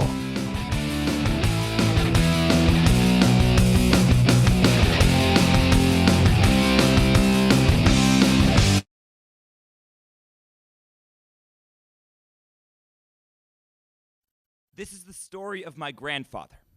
When I was 19 years old, his right hand was crushed in a printing press. He was supposed to lose the hand, but a young doctor saved it just in time for the war. This is the story of the war. My grandfather repaired tanks. Behind the front lines, away from the cameras, he would pull pieces of dead men from the machines and send the machines back out to the field. This is the story of the war a decade later. Back then, you didn't talk about depression. There was no such thing as PTSD. When my uncle, age 7, asked him who won the war, my grandfather said, nobody. This is the story of my grandfather, the machinist. I have a newspaper from 1981, a story about the Nobel Prize for Physics, a photograph of the winner, a Harvard man standing by his machines. This man is not my grandfather. Beneath the photo, my grandfather has written, I designed and built almost everything in this picture. They worked together for 10 years, but my grandmother says the physicist never even remembered his name. If you asked that Harvard man, there would be no story of my grandfather, just a pair of disembodied hands. This is the problem with stories. They have to leave something out. The editor cuts a line and someone's face fades. The editor says 200 words or less and suddenly a whole family goes missing. The spotlight isn't about the light. It's how it makes everything around it dark. My grandfather's face is erased from every story. The machines survive, but the man who made them doesn't. The machines make the photo, but their maker is out of frame. But we choose where to point the camera. We can choose how to tell the story. We can choose which clothing the hero wears. I could tell you this is a story about a soldier, or I could tell you this is a story about the blue-collar man, but really, this is just the story of my grandfather. I did not know him. I was born too late, but my family tells me his name. Alfred Franzosa. I know that name might only live in this moment, that there are other stories with greater stakes, but still, I will tell you his name. I will repair this old machine. I will let my grandfather live again because I could not know him while he was living. Once, when he was younger than I am now, his right hand was crushed by a printing press, crushed by other people's stories. When it healed, he began to build. He used his hands to build tanks and his hands to build cradles. His hands were the last thing to touch dead soldiers and the first to touch his newborn sons. He built a good family, and that family built me, and now I use my hands to build his story. The story is not a eulogy. A eulogy seals the casket. A eulogy lets no air out. This story is a resurrection. Jesus was not resurrected by God. He was brought back by the people who told his stories. It does not take a miracle to raise the dead, to leave behind the tombstone and take the name with you.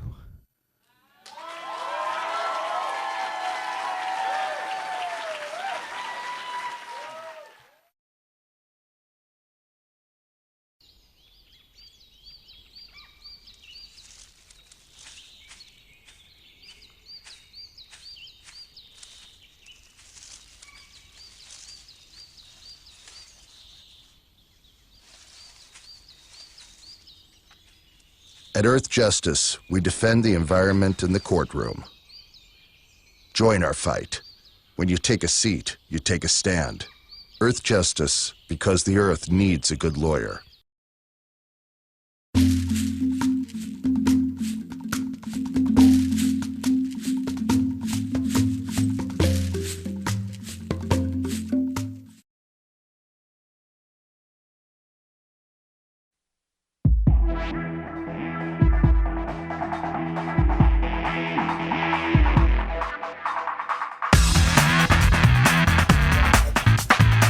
This is the Bill Press Show. Here we go now at 26 minutes after the hour. Dahlia Lithwick from Slate at the half hour right now with Keith Metzrich, the CEO and president of Amalgamated Bank. As you hear me say, with banking today, you don't have to, how many times do you actually walk into a bank anymore? You can do your banking from anywhere in the country. So check out Amalgamated Bank, amalgamatedbank.com. You can be a proud progressive and bank with a progressive bank and a progressive bank president. You may not be one of those great big Wall Street banks. You're a community bank, but you know a lot of people up there. What are people saying about the presidential field in 2016? What are other bankers saying about the presidential field? Do they have a favorite, or are they scared of them all? It's interesting, right? So they all give some money to Hillary as a hedge, right? Because you can't not give to somebody. So I think they've got that. None of them want her to be president, right? Or very few of them want her to be president. But they'll still give her money. Huh? Yeah, they would love Jeb, or they would love a very normal mainline Republican to be that. Although, lately, there is all this talk going on in New York. Well, Trump would be transactional. We could live with him. And so there's some conversion that people think, hey, he's a business guy. He'll do deals. We could be okay there. Whoa. Are they just sort of accepting reality, or... I don't know. I don't think they want to be on the bad side of anybody who might be president of the United States, right? Yeah, right. So most of them have probably done deals with Trump, huh? Or people who have? Or... I suspect so. I mean, the guy's done, 500 real estate transactions in his career or something like that. Mm-hmm. All of them needed bank financing for it. So, yeah, a lot of them have done those deals. Okay. Well, when I come to build my big hotel or my press tower, come to us. We'll give you a loan, Bill. I'll come to Amalgamated Bank. All right. Hey, good to see you guys. Great to see you. Thanks so much for coming in. Okay. We'll be right back to Dahlia Lithwick. This is the Bill Press Show.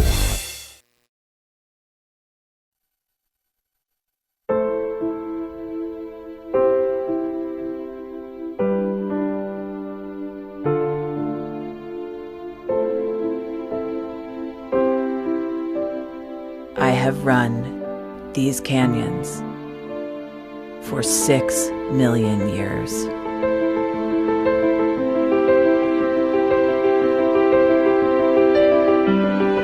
I have traveled from the Rocky Mountains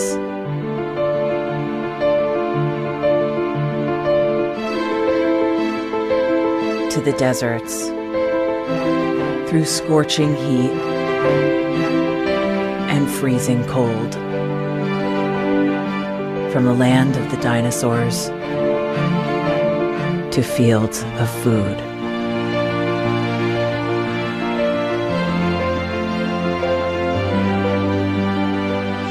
I lend my hand to 7 states, 2 countries, 9 national parks, and 36 million people across an arid West.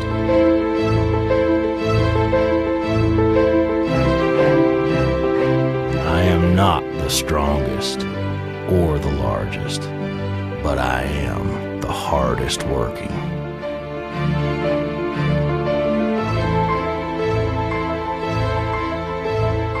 People love me. My playfulness, My beauty. my power.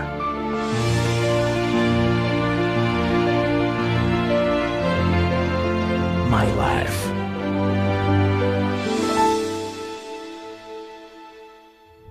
But I don't think I can offer any more.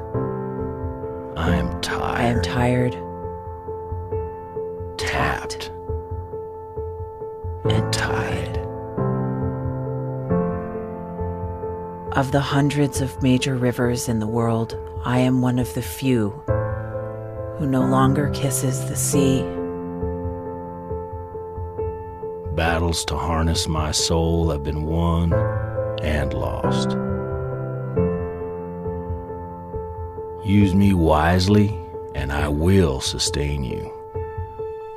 Use me like you have, and I will break. My name is Red. The Grand River Red. The American Nile. The Canyon Maker. I am the Colorado River. And I am the most endangered river in America.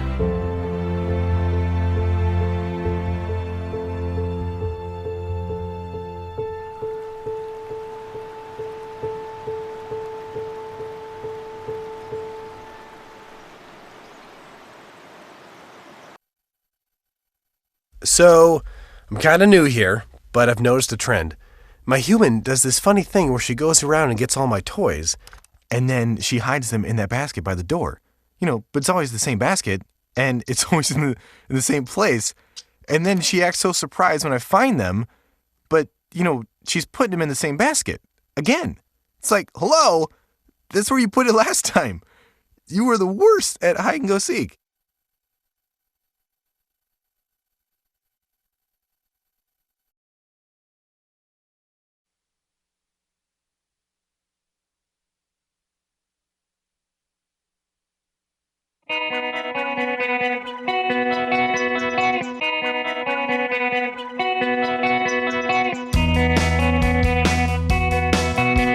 Seen on Free Speech TV and online on TawkrTV. This is the Bill Press Show. Here we go now at 33 minutes after the hour on a Wednesday, February 17. It is the Bill Press Show. That's us. And we're brought to you this morning by AFSCME. Good men and women of AFSCME, the largest public employee and healthcare workers union in the entire country. Under the leadership of President Lee Saunders, they are making America happen. And you can find out how all the good things are up to at AFSCME.org, AFSCME.org. President Obama with a very wide-ranging news conference yesterday before he left California to come back to Washington, D.C. He's back in the White House this morning. And among other things, of course, he was asked whether or not he intends to make a nomination to the Supreme Court for the vacancy created by the death of Justice Antonin Scalia. And despite the warnings of Mitch McConnell, don't even try, the president made clear he was going to make a nomination, and that person would be someone, no litmus test, but qualified to serve. Here's the president. There's not going to be any particular position on a particular issue that determines whether or not I nominate them, but I'm going to present somebody who indisputably is qualified for the seat. And that sets up the battle between Senate Republicans and the President of the United States. Dahlia Lithwick, who covers the court for Slate, and I might add, I think for the Bill Press Show, too. We consider her one of our own. She's the best. The absolute best, joins us on our news line this morning. Dahlia, good morning. I have to tell you, your piece on why liberals love to hate Anthony Scalia is the best thing I've read about the whole situation. Well, thank you, Bill. This is a tough line to walk for progressives because there's been some grave dancing and some pretty, I think, over the top, ding dong, the witch is dead. And on the other hand, even progressives are engaging in some real hagiography and sort of talking about him as, perhaps larger than he in fact was. So it's been tough, I think, for everybody who's talking publicly about this enormous transformational figure to find the right tone to sort of capture both the enormity of his contribution, but also kind of the enormity of in some sense, the misguided ways in which the country's gone in bad directions because of him. I know. He's a complicated person. I mean, that phrase, a legend in his own time, right? But he really was. And I'm sure you were around him a lot more than I, but even the few times that I met him and engaged with him, I interviewed him a couple of times. I mean, he was an engaging person, right? Colorful and funny and probably the best wordsmith on the court. I think there's no doubt that the lasting contributions are, the sort of personal, affable, people sort of like to snark, well, so what? He went to the opera. He liked Ginsberg. But he really was beloved. He had 9 kids, 28 grandkids, was, his clerks, I wish I could tell you, Bill, his clerks are devastated because he was family for hundreds of people. But I think you're exactly right. I think in the end he'll be remembered for his pen. And some of the phrases that he could write some of the worst, in my judgment, opinions, right? Wrong-headed opinions, but with the most felicitous phrases, Absolutely, absolutely. What are your kind of favorite Scalia lines? Well, remember? I think what people will talk about forever are some of the digs, when he called the reasoning in the Affordable Care Act case pure applesauce, and pure argle-bargle was another thing that he was lifting out of Victorian novels. There's a great line from his dissent in Morrison v. Olson, which was the independent counsel law, and he wrote this fantastic, let me just read it to you, it's so gorgeous, Bill. Frequently, an issue of this sort will come before the court clad, so to speak, in sheep's clothing. The potential of the asserted principle to effect important change in the equilibrium of power is not immediately evident and must be discerned by a careful and perceptive analysis. But this wolf comes as a wolf. It's so gorgeous. The killer line, yeah. Did he write that himself? Well, he was very, very well known for writing a lot of this himself. In fact, there's lots of terrific accounts of him sitting gleefully in front of the keyboard going, it's a zinger! He was, as he composed, having a great time. And it's worth pointing out, I guess, that some of those zingers not only really hurt, I mean, I think that it's fair to say, for instance, if you're LGBTQ, the way he talked about gay rights really crossed the line. But I think it's also really important to point out that he actually antagonized people on the court. Well, I was going to say, even the Chief Justice, I mean, he had some real barbs directed at John Roberts on the Affordable Care Act. He did. And, in Chief Justice Roberts' case, it's not clear it had a lasting effect. We know that it had an effect on Sandra Day O'Connor, on Anthony Kennedy, probably on David Souter, that some of the language he deployed, because he wasn't ridiculing their arguments, he was ridiculing them. And you'll remember last year in Obergefell, in the gay rights case, he derided Anthony Kennedy as pretentious, and he said these are aphorisms like a fortune cookie. I mean, this stuff stings, and you can have lasting enmity with someone when you talk about them this way. Is he going to be best remembered for his dissents rather than his majority opinions? I think that's unequivocal. I think that if you look at his majority opinions, there's a few important ones. Probably the notable one is Heller, the gun case in 2008. Right.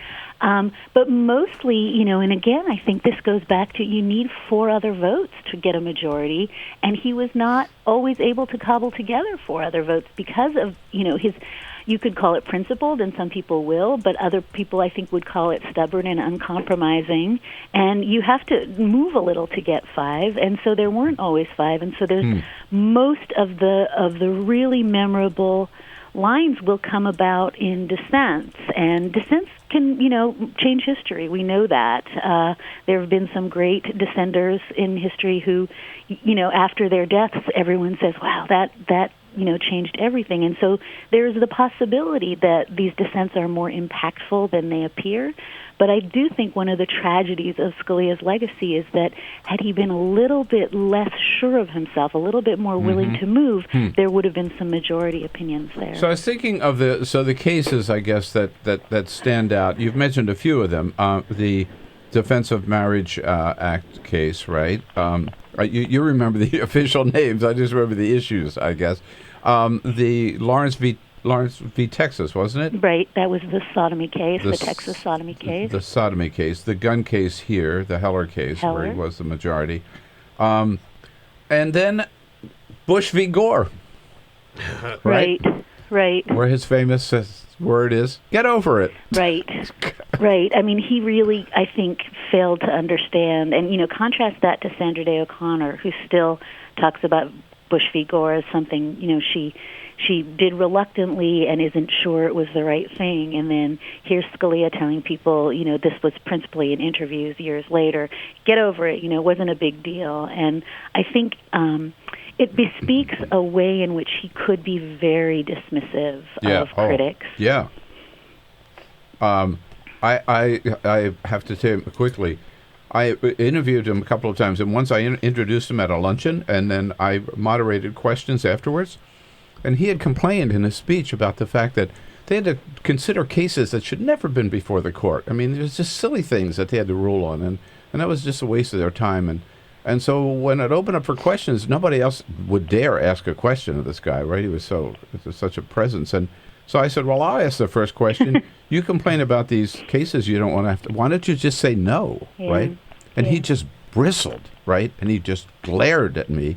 And then he said, you don't understand. If we don't take those cases, then the states will decide, right? Or the lower courts will decide. It's funny, Bill. I think, in some ways this is going to be an unfair comparison, but he does remind me a little bit of Donald Trump. Only insofar as, forget the towering intellectual difference, but only insofar as I think Scalia kind of reveled in being the bad boy. I think that he loved criticism. And the example I'm thinking of is, you'll remember just a few weeks ago when the court heard that incredibly contentious affirmative action case out of Texas. And Justice Scalia, had 1,000 ways he could have formulated what was a plausible question about something called mismatch theory, about, whether African American students don't do well. Okay, you can agree or disagree that it's a plausible theory, but Scalia's formulation in asking the question was as offensive as it could have been. And that's Scalia, right? Classic Scalia. So, he's called himself a shin kicker. He loved to stir things up. I think he must be smiling at everything he's stirred up with this flap over the nominee who might replace, not who might replace him, but whether or not there should be a vote this year. Let me just ask you this. As a strict constructionalist, right, as an originalist, what would he say about filling a vacancy this election year? Well, it depends which Scalia. The strict constructionist Scalia, who would say we look at the public meaning, the original public meaning of the Constitution, would say, of course, there's no Thurmond rule written into the Constitution. The president gets to appoint. But I think that Scalia, the other Scalia, the one who could sometimes twist things to achieve the ends he wanted, and we know how he felt about Obama, he might have found a way. He probably would have looked for a way, yeah, and he might have found it for sure. Okay. Dahlia, great to catch up with you. Thank you so much again, and congratulations on a great piece for Slate. Thank you. Direct everybody there. We'll tweet it out. Thanks, Dahlia, at slate.com. Follow us on Twitter at BP Show. This is The Bill Press Show.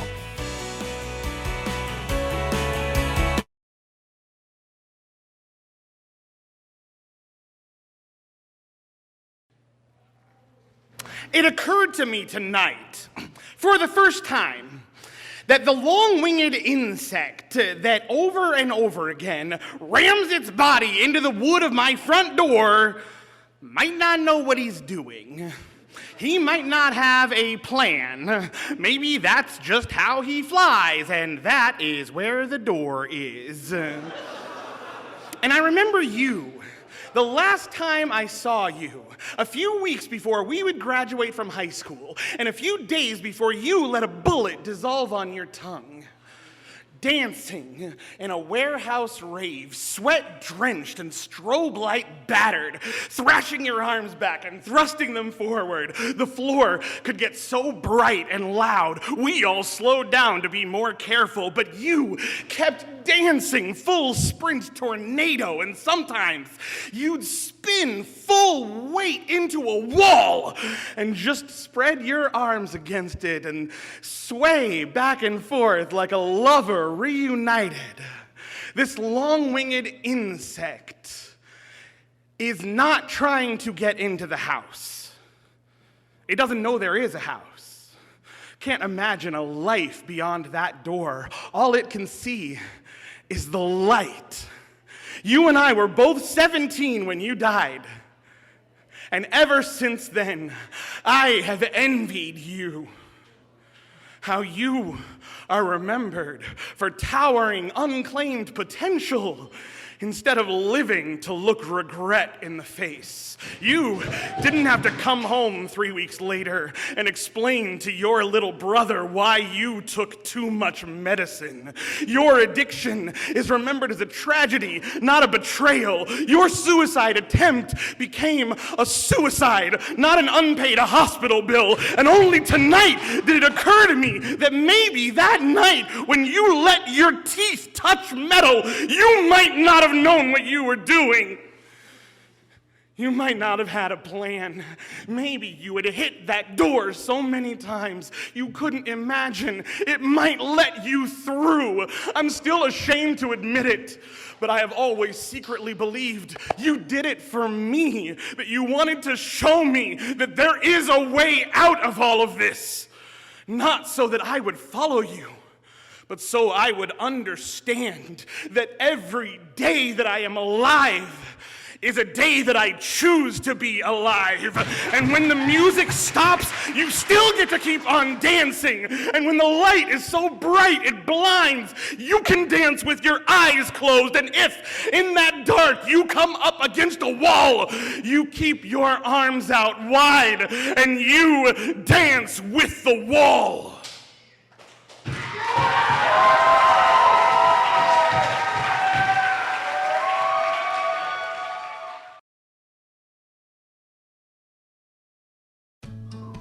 You wouldn't let money just blow out of your house. So when your AC or heater is on, make sure the doors, windows, and fireplace flue are shut tight. If you're headed out, turn down the AC or lower the heat by 10 degrees. And always keep your water heater set at 120. A little bit of common sense goes a long way. Get more great tips at energysaver.gov. So, I'm kind of new here, but I've noticed a trend. My human does this funny thing where she goes around and gets all my toys, and then she hides them in that basket by the door. But it's always the same basket, and it's always in the same place. And then she acts so surprised when I find them, but, she's putting them in the same basket. Again. It's like, hello, that's where you put it last time. You were the worst at hide and go seek.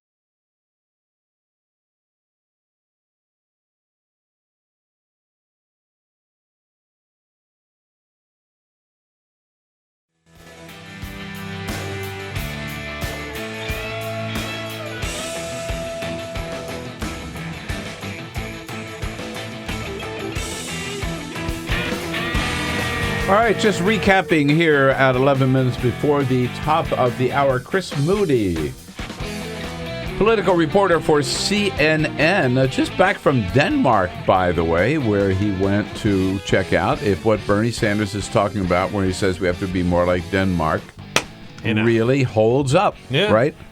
It's interesting. I mean, it's a really interesting piece. Yeah. And, if I were Chris, I would have gone to Denmark, to Sweden, to France, to, come back in about a year. Yeah, right. Yeah, keep calling CNN. I just need a little more time to report this story. I think we're going to take away your passport. Anyway, Chris Moody joins us at the top of the next hour. And we're going to bring you up to date on the latest, of course. This is a big week on the political front, on many fronts, but on the political front because for Democrats, it's caucus time in Nevada. And for Republicans, it's primary time in South Carolina. Interesting polls out on both today. In Nevada, between Bernie and Hillary, it is still too close to call. There have been very few polls in Nevada. Hasn't gotten much attention. But it is a caucus state, which tends to favor Bernie Sanders in terms of organization. People can register on Election Day and go in, new voters go in, register and vote that same day. Again, favors Bernie's organization. He was 35, 40 points behind when he started. CNN out this morning with a poll of likely caucus goers in Nevada showing Hillary Clinton at 48 and Bernie Sanders at 47. Absolute, sounds like Iowa, doesn't it? Dead tie between the two of them. In South Carolina, Donald Trump, despite all of his insults and calling everybody a liar and blaming George W. Bush for September 11, in South Carolina, according to CNN, Donald Trump is up 16 points over Ted Cruz, 38-22. Marco Rubio and Jeb Bush following, by the way, with Rubio 14 and Jeb Bush 10. Ben Carson and John Kasich are just kind of also rans. On the Democratic side, so the Democratic primary in South Carolina, again, is not this Saturday, as the Nevada caucuses, but the following Saturday. And there, Hillary has a commanding lead over Bernie at this point. He has closed the gap, but that still means he's 18 points behind in this latest CNN poll. Hillary 56, Bernie 38. Among African Americans in general, Hillary leading Bernie 65-28. And among women, particularly African American women, making up most of that number, Hillary Clinton leading Bernie 60-53. And by the way, among Democrats, though, there's still a lot room for a little movement. Only 43% of Democrats in South Carolina said that they have made up their mind. They are locked in. They could not possibly change. They know who they're going to go with. So 57% are still open to an appeal by either Hillary or Bernie. That's again, a lot of room for movement. Yeah. There. A lot of possibility for movement. So it's an exciting time. And yesterday, Donald Trump just doubled down on Ted Cruz, calling him. I mean, it's liar is like soft for I think what he right. I mean, right? he goes farther and farther and farther on Ted Cruz the more he talks about him. And it seems to be working for him. Trump also said yesterday that if he is able to win in South Carolina, he thinks he can run the table and win the whole thing. And you know what? I don't disagree with that. I don't disagree with it either. I don't know who would stop him or when they would stop him. Where would somebody stop him? I don't know where. All right, there he is. Get used to saying it.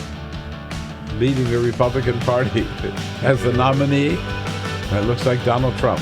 Let's get through South Carolina first, though. And when we come back, we'll tell you what the president's up to today back in the White House. Not a busy schedule. Tell you all about it. Your progressive headquarters for the 2016 election. This is The Bill Press Show.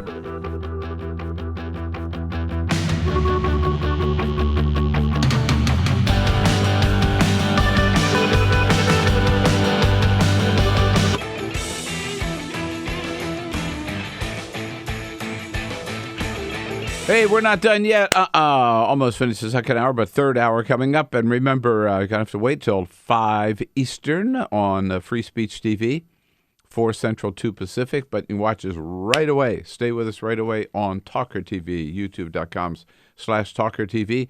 Chris Moody, political reporter for CNN, will be here in studio with us. And then we'll bounce out to Las Vegas and talk to Bernie Sanders supporter Jonathan Tassini, who's written a new book, The Essential Bernie Sanders. All of that coming up in hour number 3. Hang in there.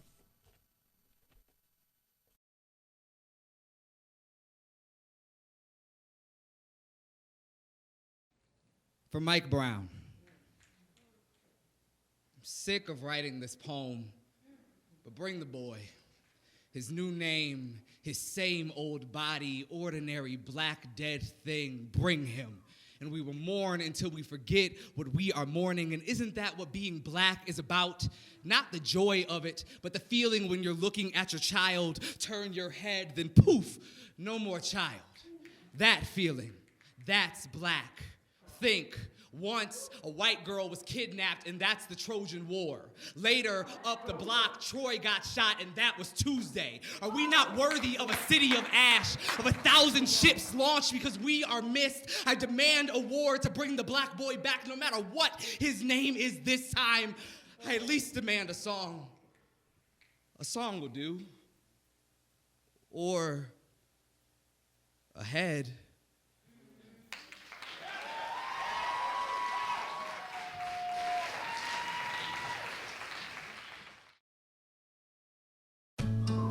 You wouldn't let money just blow out of your house. So when your AC or heater is on, make sure the doors, windows, and fireplace flue are shut tight. If you're headed out, turn down the AC or lower the heat by 10 degrees. And always keep your water heater set at 120. A little bit of common sense goes a long way. Get more great tips at energysaver.gov. So, I'm kind of new here, but I've noticed a trend. My human does this funny thing where she goes around and gets all my toys, and then she hides them in that basket by the door. But it's always the same basket, and it's always in the same place. And then she acts so surprised when I find them, but, she's putting them in the same basket. Again. It's like, hello, that's where you put it last time. You were the worst at hide and go seek.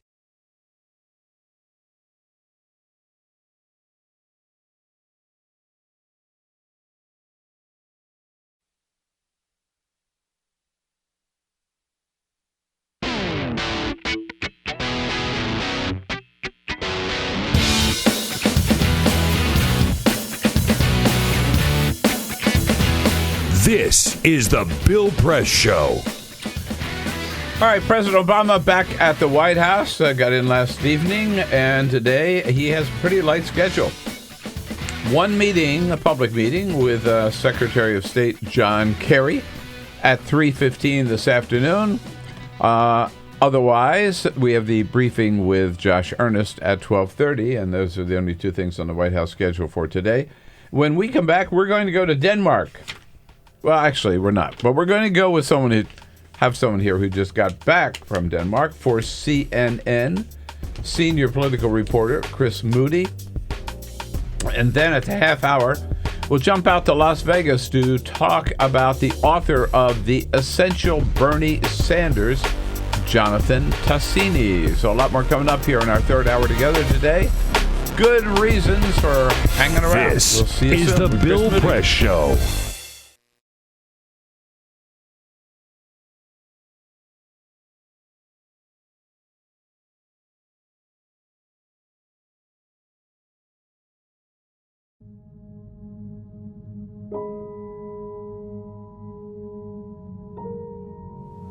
The hardest moments for me is when I'm laying awake in the middle of the night and I'm thinking about all the times I made a pitcher of Kool-Aid with the water, or I boiled a pot of corn or potatoes with the water. Those thoughts just stick with me in the middle of the night, and I feel horrible as a mom that I didn't know that something was wrong, but how could I have known? There's no way I would have known. The spill at Dan River happened when a drainage pipe that ran underneath an ash basin and dam collapsed, sucking out 6 decades of waste and spewing gunk directly into the river.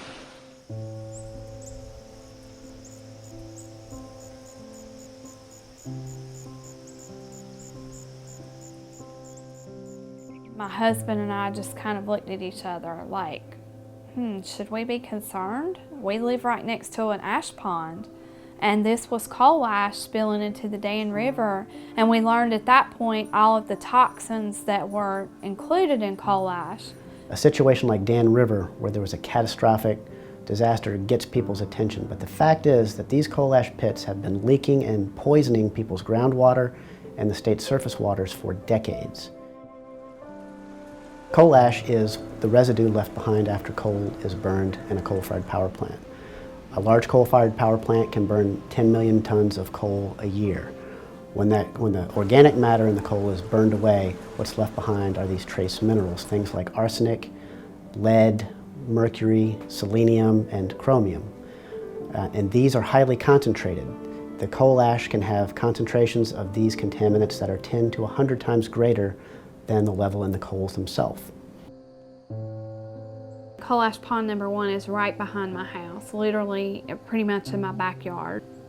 We were approached by a neighbor who was wanting to have their well tested, and we decided that maybe we should have ours tested as well. They found hexavalent chromium at 4.5 parts per billion. So in talking to the residents, we have discovered anecdotal evidence of an extraordinary number of cancers for this fairly small community. Some of us in the community got together. We started kind of talking about all the cancer that we've seen in some of our family friends in this community. I think we had somewhere in the neighborhood of around 70 names. So we had some help from our river keepers putting a map together, and it was a little shocking to see it. You know, I still have a hard time looking at it. Technically, EPA has not regulated coal ash as a hazardous waste, but it is undeniable that coal ash contains many, many hazardous substances that are hazardous, in fact, to people and the environment. And the only reason they have not been regulated as such is because of intense lobbying efforts by the coal industry and its allies. A lot of these chemicals are simple elements, but when you find them at the levels that they exist in around coal ash ponds, then you're starting to talk about cancer, brain tumors, you're talking about birth defects, developmental problems, neurotoxicity.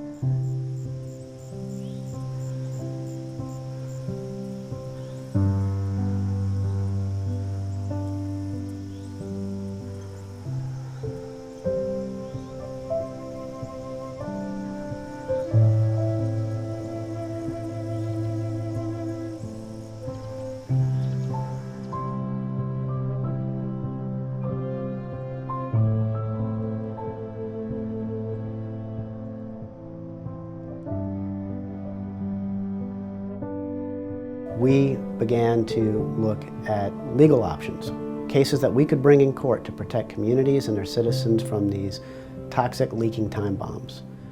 In 2002, North Carolina enacted a public financing mechanism for judicial elections. This kept private money out of judicial elections. The repeal of the public financing program in judicial elections in North Carolina creates a dangerous precedent for all, and it gives corporate polluters and other special interests the opportunity to elect the judges that they want.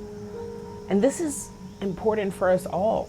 Everyone should care about this, because when you think about the fact that the state and the federal government have basically abdicated their responsibility to regulate these issues, the state courts are the last stopgap.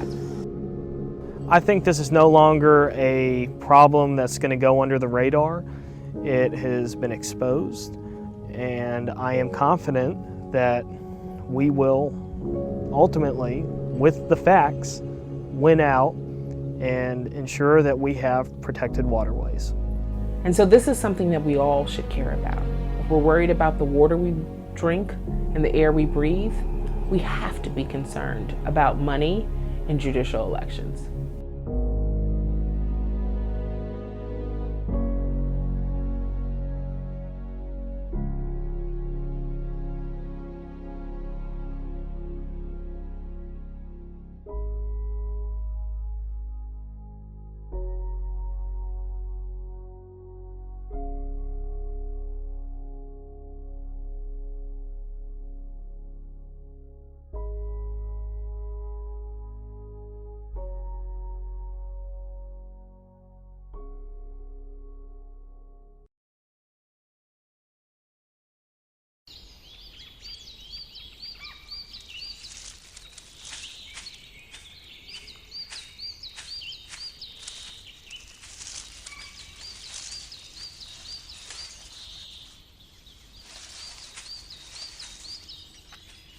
At Earth Justice, we defend the environment in the courtroom. Join our fight. When you take a seat, you take a stand. Earth Justice, because the Earth needs a good lawyer. Broadcasting around the nation, on your radio, on your TV, and online.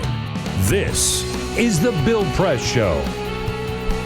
Breaking news, the CNN poll out this morning on the caucuses in Nevada, and it is just like Iowa, dead heat. Hillary Clinton 48, Bernie Sanders 47 likely caucus goers in Nevada. And that's this Saturday. Hey, hello everybody, what do you say? Here we go on this Wednesday, February 17, with this Wednesday edition of the Bill Press Show. So good to see you today. We are on top of the news of the day wherever it's happening. We will bring it to you, whether it's about the Supreme Court nomination fight, the caucuses in Nevada, or the primary, Republican primary in South Carolina. The president's news conference yesterday, lots going on. You're in the right place to find out about it and to sound off about it. And, of course, the way you do here on the Bill Press Show is just give us a call at 866-55-PRESS. Send us your comments on Twitter at BP Show, or on Facebook at facebook.com/Bill Press Show. And most of you know that I have another job now. This is my day job here with you on the Bill Press Show. My night job, or later in the day job, is with CNN. So I am particularly pleased to welcome my brother, my colleague from CNN, senior reporter Chris Moody. Hey, Chris. Hey there. It's great to be here. Welcome to the CNN family. So glad to have you on. I know. Here we are. And Bill, sometimes even you've got a day job or a later in the day job. Sometimes it's middle of the night job on election nights when they have him in until 2 a.m. and then he has to come in and do the show. You're not going to sleep till November, are you, Bill? No, that's it.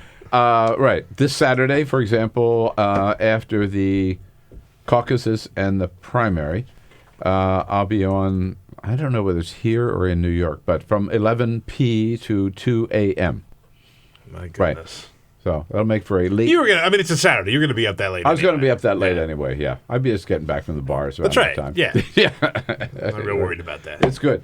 Peter Ogburn here, Chris, Peter and Jamie Benson. Hey. Hey, good morning. Team.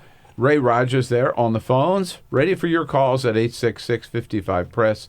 And Cyprian Bolding, our videographer, who has provided this great picture of the United States Capitol in back of us. So now, thanks to Cyprian, we can actually watch the sun come up. Oh, how nice. In our studio. Before, we never knew what was going on outside. It could be the apocalypse, and here we sit doing the radio. Because none of us would get raptured. All right? Yeah, exactly. Just keep doing the show. Be very clear about that. Peter. Now, we do know, Chris, and by the way, we know you're just back from Denmark. Can't wait to hear about it. But here in the United States, a lot going on this week, right? We had the big GOP debate Saturday night. The passing of Justice Scalia on Saturday as well. We had the Grammys. We've got the primary in South Carolina. What else is going on? We got the caucuses in Nevada. But the big event, the big event, the Westminster Dog Show. There it is. These are actual, thanks to the New York Times. Oh, I like that one. That was a big one. That was a big one. And we have a winner, too. CJ. Do we have CJ? Oh, there's CJ. There's CJ. Look at CJ. Right. See, that's not a real freak dog. I think It's not a pretty dog. I It's a love that beautiful dog. dog. CJ is a German, what is it? German short hair, right? German short hair, I think, yeah. Right. German short-haired pointer. Okay. Yeah. So All it's right. a hunting dog. It's Yeah. a beautiful dog. Yeah. Did you hear Hillary Clinton barking on the campaign trail this week? I did. Yes. Yeah. It was weird, and it was even weirder that Donald Trump yesterday was sort of saying, like, could you imagine if I did something this crazy? Could you imagine if I did this, how bad they would make fun of me? He usually just goes bleep, bloop, bleep. That's his Bing, move. bing, bong, Bing, bong, bing, bing, Yeah. bing, bing. I mean, There she is. I mean, there she is. This is the Vine election, is what this is of all 100%. time. Was that her? Yeah. It's very good. It is. Yeah, that's her dog. It's very realistic. That's her doing a dog. Yeah, doing that's the dog her sounds. impression Yeah, of a dog. Yeah. Yeah. Who let the dogs out? It's hard to tell from... Who let the dogs out? All right, enough about Westminster Dog Show. Yeah. Nice Chris Moody segue. here for the first half hour, and then we'll be joined by Jonathan Tassini, the man who put together the essential Bernie Sanders. Join us from Las Vegas. But first, Peter, what do you got? This is the Full Court Press. Just a couple of other stories making news. Some very sad news to report, Bill. You're going to shed a couple of tears over this one. Poor Roger Goodell, the NFL commissioner. Turns out he had his pay cut in the 2014-2015 season, according to a new tax filing, which we get to see. This was the year that they had such a problem with domestic violence. This was the year of Ray Rice. Yeah. He lost $1 million off of his salary, so he only made $34.1 million. Will he ever make it? Poor guy. I mean, you feel so sad for him. Yeah. $34.1 million is what he earned. That is more than every single NFL player except for one. That player is Matt Ryan of the Atlanta Falcons, who had a huge signing bonus, which put his salary at $36.5. Obama's America. Obama's Bill, America. Can you believe Here we it? Where go. a 33 millionaire can only be a 32 millionaire. Thanks, Obama. It's just not right. Just not right. It just proves the more you screw up, the more money you make. That's it. In this system today. Jeez. You know, we're in the middle of winter. I guess we're getting towards the end of winter, but winter is happening, but it doesn't exactly feel like winter. According to NASA, NASA released their numbers from January, and January was the warmest month on record by a large margin. It was 2 degrees Fahrenheit above average, which is a lot, right? Like when you hear about these stories about it being warmer, it's usually like a fraction of a degree. This is 2 whole degrees above normal. That beats December's record of being just a smidge below 2 degrees Fahrenheit above average. That is the 4th month in a row. Listen carefully. The 4th month in a row where the globe has been more than 1.8 degrees Fahrenheit above normal. So there's a trend there. Global warming ain't real, and Elvis didn't do no drugs. There might be something to this climate change thing, huh? Yeah, it could be. Could be. And there's a fascinating fight developing between the FBI and Tim Cook from Apple. It all comes down to the San Bernardino shooter whose iPhone was locked, and so the FBI has requested that Apple unlock this guy's phone so that they could get in there and see it. They want them to create a little backdoor to the software so that they could do this on any phone, right? So if the government wants to look into your phone, that they can. They have a way to do that because currently that's not the case. Well, Tim Cook feels so strongly about this, he put an open letter on the company's website that said that they will not allow the FBI to go into this guy's phone, and it creates a precedent that they could do this time and time and time again. So people are conflicted over which side to fall on here, right? The FBI wants to look at this mass shooter's phone and see what he had on his phone, and Apple says he has a right to privacy. Pretty interesting It's little a big fight brewing. Fourth Amendment question right there. It really is. It really is. Wow.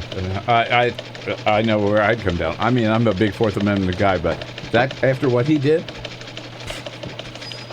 Well, you're allowed to I've look busted in into your his home phone. if they think there's suspicious evidence inside, Yeah, and you can get the permission. So with due process. So it seems to me that you should be able to get a search warrant to look into that phone, given what we know. The specific that information. Right, but all right, that's another. We can talk about that another time. Now you just got back.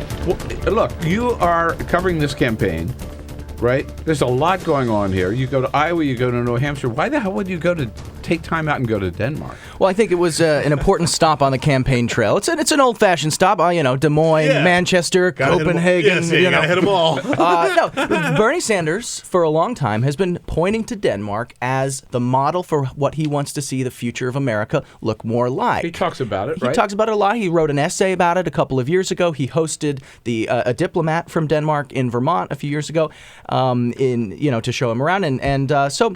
We wanted to find out how close, what is he actually talking about? And so in order to do that, you got to go on the ground. And now Bernie Sanders has been doing very well in the polls. After he skyrocketed in New Hampshire, we said, this is our opportunity. We really need to figure this out and see what is Bernie Sanders' vision for America. Right. So, and did you ask the permission of your bosses at CNN to do this?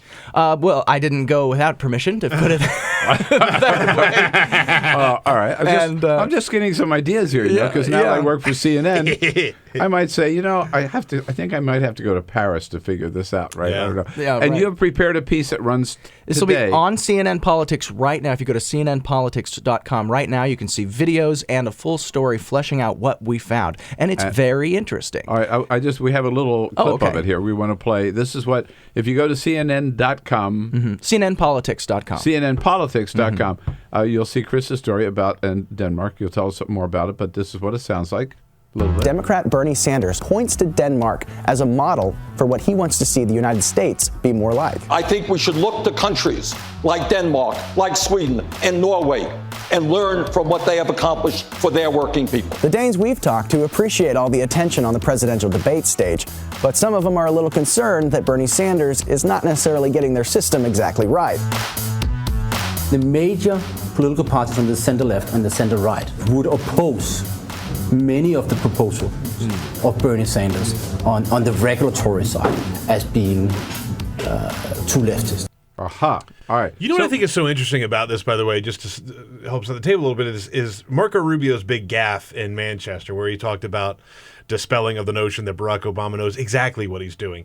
All kind of boiled down to this idea that Barack Obama wanted to make our country more like Denmark and France and things like that. So I don't think that the president will go that far as to say that, but Bernie Sanders sure does. And it's interesting. So what did you find? Well, here's what we found. First of all, the Danish are shocked and surprised that they played such a large role in our election. It's not just Bernie Sanders. Remember, Ted Cruz made this kind of baffling remark that we could all wake up one day and President Donald Trump may have nuked Denmark. And Denmark just went, wait a minute, why us? What did we do to you? And I'll tell you, they are following our election more closely than you would ever imagine. Really? They know about the Trump Freedom Kids, the little girls that sang and danced at the thing. They know about the Iowa caucus and New Hampshire primaries. They're excited about Super Tuesday coming up. They know a ton. So let's put, and they all speak very good English. You open up a newspaper, there's Bernie Sanders right in the Danish newspapers. To put it very shortly here, Denmark has a broad social safety net, a lot of cradle-to-grave services, like free health care, education through college, things like that. They also pay some of the highest taxes in the world. This is the component of their system that Bernie Sanders really likes. But they pay for all of those systems by having a relatively free market in their business regulation environment. They have low corporate taxes, far lower than the United States, very low tariffs, and general lack of regulation. There's no minimum wage in Denmark, but they have really strong union labor presence. So people at McDonald's make about $20 an hour. Whoa. So, right. And now things are very costly. Free education, right? Free education. Free health care. Those are two of the main planks for Bernie. Time off work for if you're sick, time off work if you have a child. Right. These are a lot of things that Bernie Sanders has been talking about. And so what we found when we went there is that he's got half the puzzle right. If you wanted, and that some of the Bernie Sanders platform, particularly business regulation, government mandated minimum wage, things like that, just wouldn't necessarily fit in Denmark. So it's a bit of a complicated picture. Right. But also, of course, Denmark and the United States are two very different countries. Right. And another question we wanted to answer was, could it ever work here? And you have about 5.6 million people, 90% of which are of the same ancestry, a rather homogenous country in Denmark. And the United States is... And I picture them all white. Many, it looks a bit like Vermont, I guess you could say. Or New Hampshire. Yeah, New Hampshire, or New Hampshire. Yeah, right? right? It is mostly white. Am I wrong? I mean... Oh, yeah, it is. Yeah, of Danish ancestry. Mm-hmm.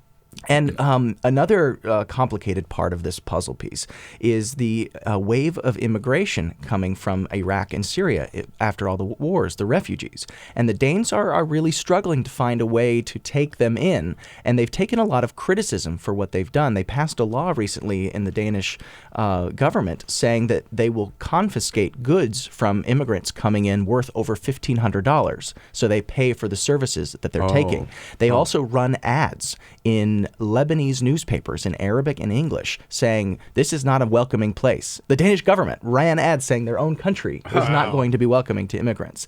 So they're trying to basically funnel the immigrants somewhere else. And they've taken a lot of criticism from Amnesty International and other groups for that. So I'm sure that it'd be simplistic to say that we could just take the Swedish model or the Danish model and transplant it to the United States. But is Bernie correct that there is a lot we can learn? That's his major point. From Denmark or from Sweden. Right. And I think what gets lost in a lot of this is a matter of semantics. Because Bernie Sanders uses the term democratic socialist, even though he doesn't mean an old-fashioned socialist where we take over the means of production and all that, when the Danes hear socialist, they go, oh, that's very 1970s. We don't use that word anymore. And so if you recall, the Danish prime minister spoke at Harvard here in the United States recently and said, I just want to make one thing clear. We are not socialists. We have a market economy. And that's what kind of started all this. Right. And I don't think Bernie Sanders is trying to say that Bernie's they're saying socialists. we would still he's not trying to do away with the market economy. No, he's not. No. So what and do we they make that call clear themselves? in the piece. They're social democrats. Which is what the more liberal social democrats. It's the word socialism that trips people up, and that's the case in Denmark. And also, have we seen in so many stories here where people have been trying to define what Bernie means by democratic socialism. So talk about learning lessons from Sweden. Maybe Bernie should start calling himself a social democrat. That might be a better branding rather than a him. democratic socialist. Because socialism is a bit of an old-fashioned term. I think it's a bit outdated. That's what a lot of the Danish people we spoke to would say. All right, so fresh from Iowa, New Hampshire, and Denmark. Nobody with a better insight than what's going on here in the Democratic primary, particularly Chris Moody from CNN. We'll be right back. And meanwhile, if you have a question or a comment, 866-55-PRESS, you know how to do it.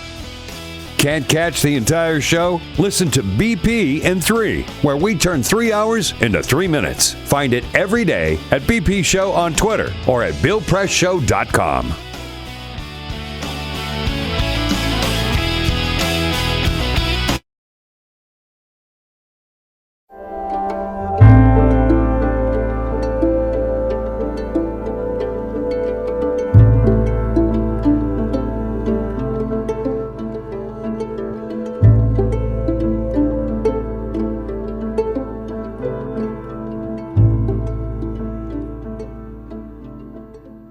Today, in this country, we are having a conversation about police violence, the killing of black men, and what all that means. It is sad that this is happening and that every day there's a new incident to cause us to keep thinking about it and talking about it. But it is extraordinary that the American people are having to deal with this every day, whether you're watching CNN or MSNBC, Fox, or ABC News. All the news channels are talking about police violence and what does that mean against black people.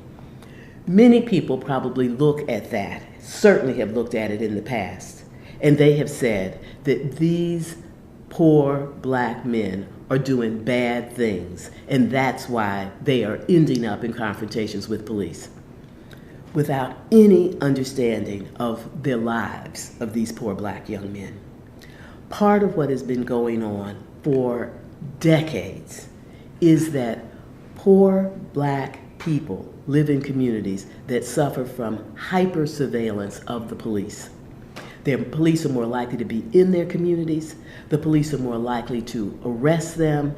The police are more likely to stop them even if they're not doing anything. And that is what is so hard for the American people to believe, that you would get stopped and searched and arrested by the police and not doing anything. But this is starting to come out as people are telling the stories over and over again. But this has been the condition, this hyper surveillance by police, making it more likely for people to get a record, to be known by the police, and then once they get in the system, it is almost impossible to get out because of the whole system of being on parole and missing an appointment or fraternizing with a person who has a criminal record, getting you right back in the jail, and then going back again and again and again. This is coming to be seen by the American people in a way that it has never been seen before. But why are people in these communities in the first place? That's getting peeled away. People are there because of housing discrimination. They are there because this is the only place where affordable housing can be found. They are there because that's where their families live, and people are drawn to being in communities where they are comfortable. The combination keeps people in these low-income communities where they are an easy target for hyper-surveillance and then everything that comes from it. And so as we think about these issues, we have to understand that while you as an individual in this society, as a white individual, you may not carry personal racism, but that does not keep the system from operating in a racist way.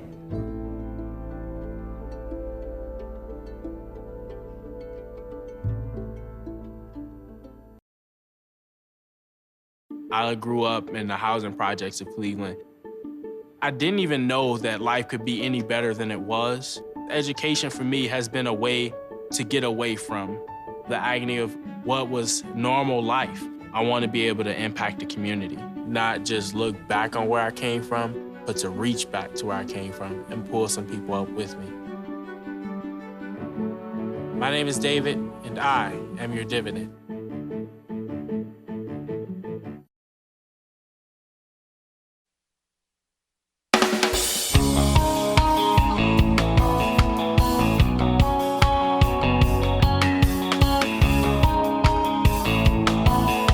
This is the Bill Press Show. Here we go, 27 minutes after the hour. Jonathan Tassini, author of The Essential Bernie Sanders, coming up next. Chris Moody is here from CNN. Where are you heading off to now? We will see. I think maybe the Houston debate. CNN is sponsoring coming up here very soon. Oh, tight. Yeah, when is that? Next week? It'll be next week. Yeah, soon. Yeah, Wednesday or Thursday. So we'll head down to Texas. But it's a while before the Texas primary. Will you be in South Carolina, or I mean in Nevada or South Carolina? I think I'm going to be catching up on my jet lag this weekend just a little bit and be reporting here from D.C. But, in the news business, anything can happen. Right. Bernie Sanders win Nevada? Look at that poll, man. It's neck and neck. Although Nevada's a very difficult place to poll. I think if Bernie Sanders... Very difficult to poll. It is. Right. And they have such low turnout in that state for these caucuses. If Bernie Sanders wins Nevada, we got ourselves a heck of a race. But I think it's going to be a fun one to watch. It's like he does have a certain advantage in the caucus states, I believe, because it's organization, it's ground game, which he certainly has proven he can do, both in Nevada, in Iowa and New Hampshire, and you can register on the same day and walk in, register, and vote. So for first-time voters, if he's able to get them out, he's got that opportunity. If he can inspire them in these huge rallies. Which you don't have, like in a primary state, because unless you're registered, you can't. Right. So it's going to be, And I think you're right. If he wins Nevada, propel him into South Carolina and beyond. Right. All the way to convention, maybe. Hey, Chris, great to see you. Thank you, brother. Thanks for coming in. Great to be here. I'll look for you at CNN. This is the Bill Press Show.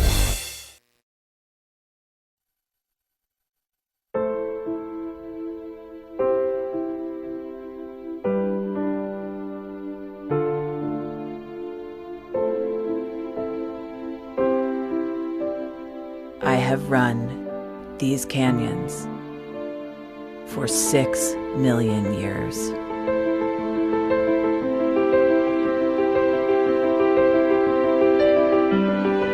I have traveled from the Rocky Mountains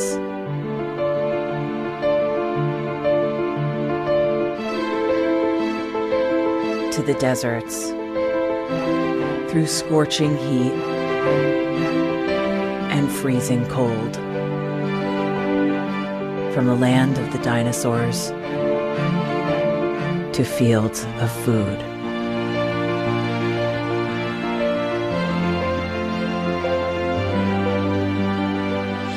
I lend my hand to 7 states, 2 countries, 9 national parks, and 36 million people across an arid West.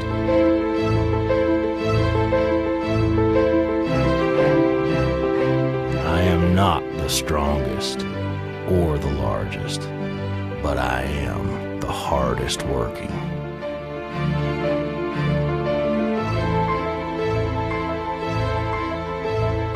People love me. My playfulness, My beauty. my power,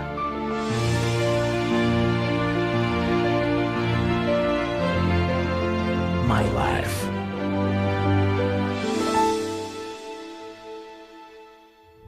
But I don't think I can offer any more. I am I am tired, tapped, and tied. Of the hundreds of major rivers in the world, I am one of the few who no longer kisses the sea. Battles to harness my soul have been won and lost. Use me wisely, and I will sustain you. Use me like you have, and I will break. My name is Red. The Grand River Red. The American Nile. The Canyon Maker. I am the Colorado River. And I am the most endangered river in America.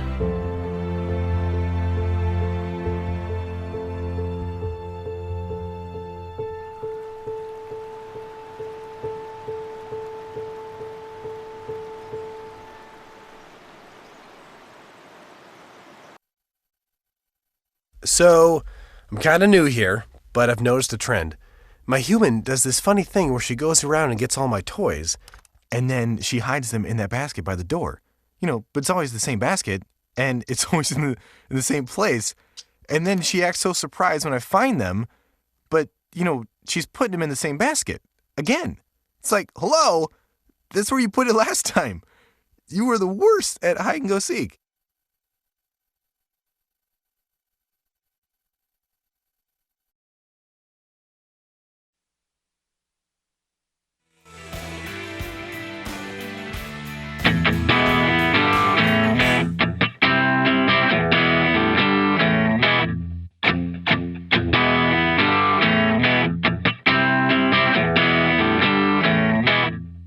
He's not running for president, but he will shake hands and kiss babies. It's the Bill Press Show, your progressive headquarters for the 2016 election.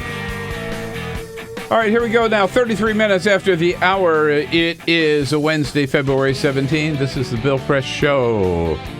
Coming to you live from Washington, D.C. on our studio on Capitol Hill. Brand new studio. Don't forget, we want to get a name for the studio, so we invite your suggestions at 866-55-PRESS or on Twitter at BP Show.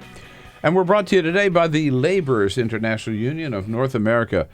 Good men and women of the Laborers Union under President Terry O'Sullivan. They are building a better America, you bet, and that's their website. Check it out.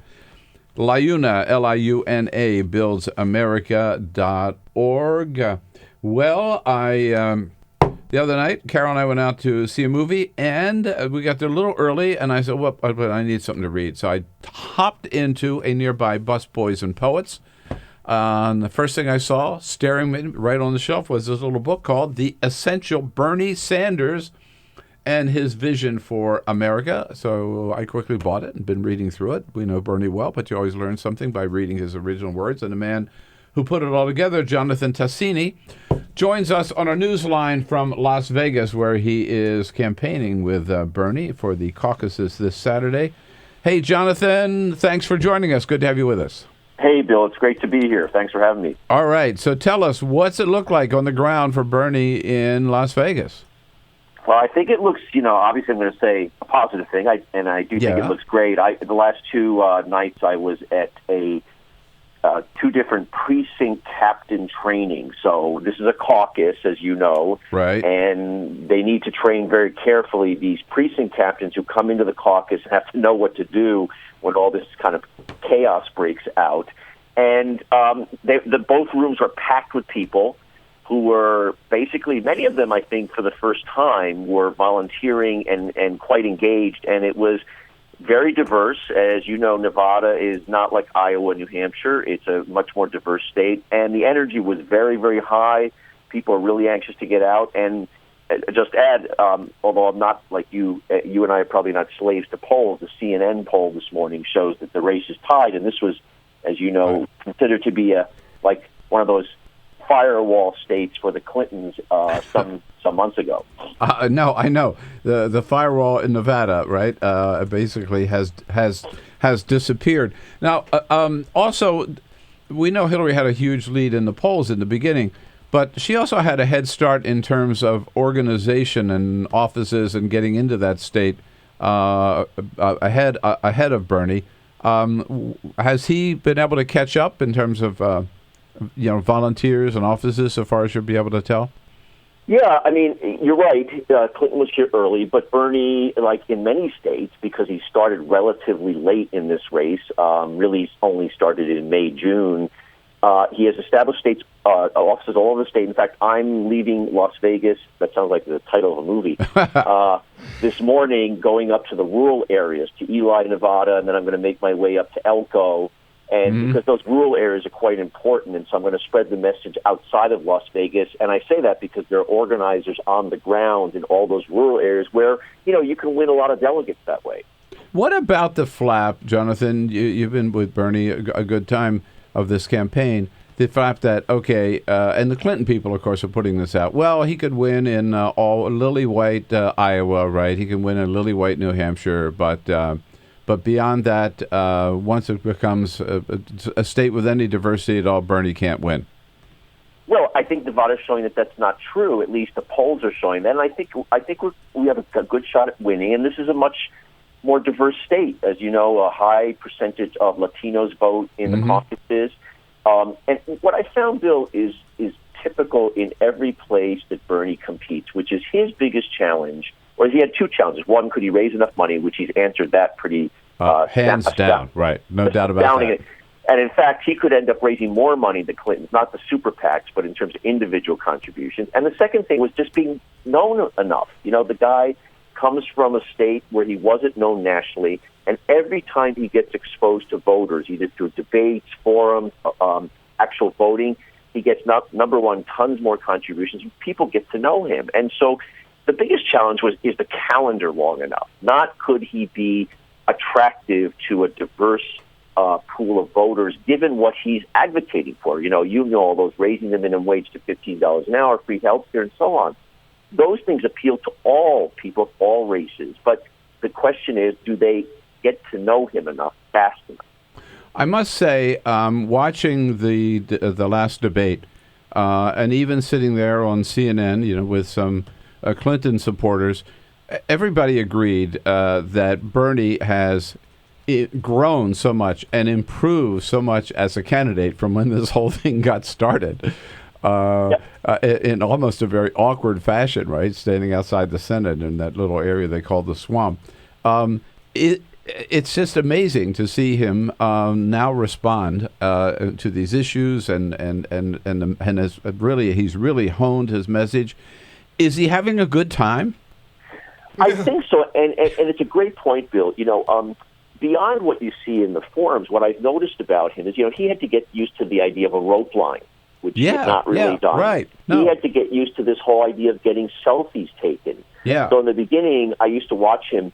Jane Sanders, his wife, used to always be grabbing the iPhones and so on, taking pictures for him with people. But now he's quite used to getting to the rope line and having people do the whole, reach out the phone and do the selfie thing. And he does it quite quickly. He's learned that. And that's the thing that, actually takes him getting used to.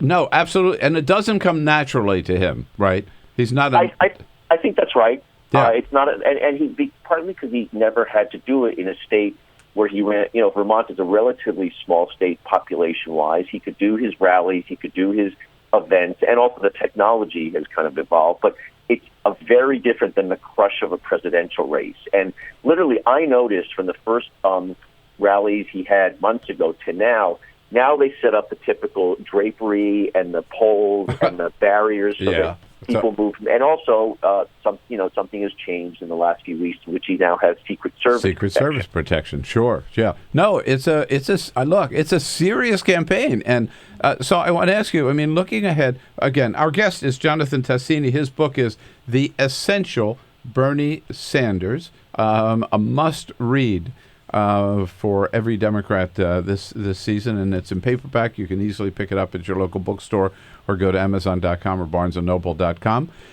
So what are the thoughts about looking ahead? We know that South Carolina is an uphill battle. What are the thoughts about South Carolina, number one? And number two, Jonathan, what are is there a game plan to go all the way to Philadelphia?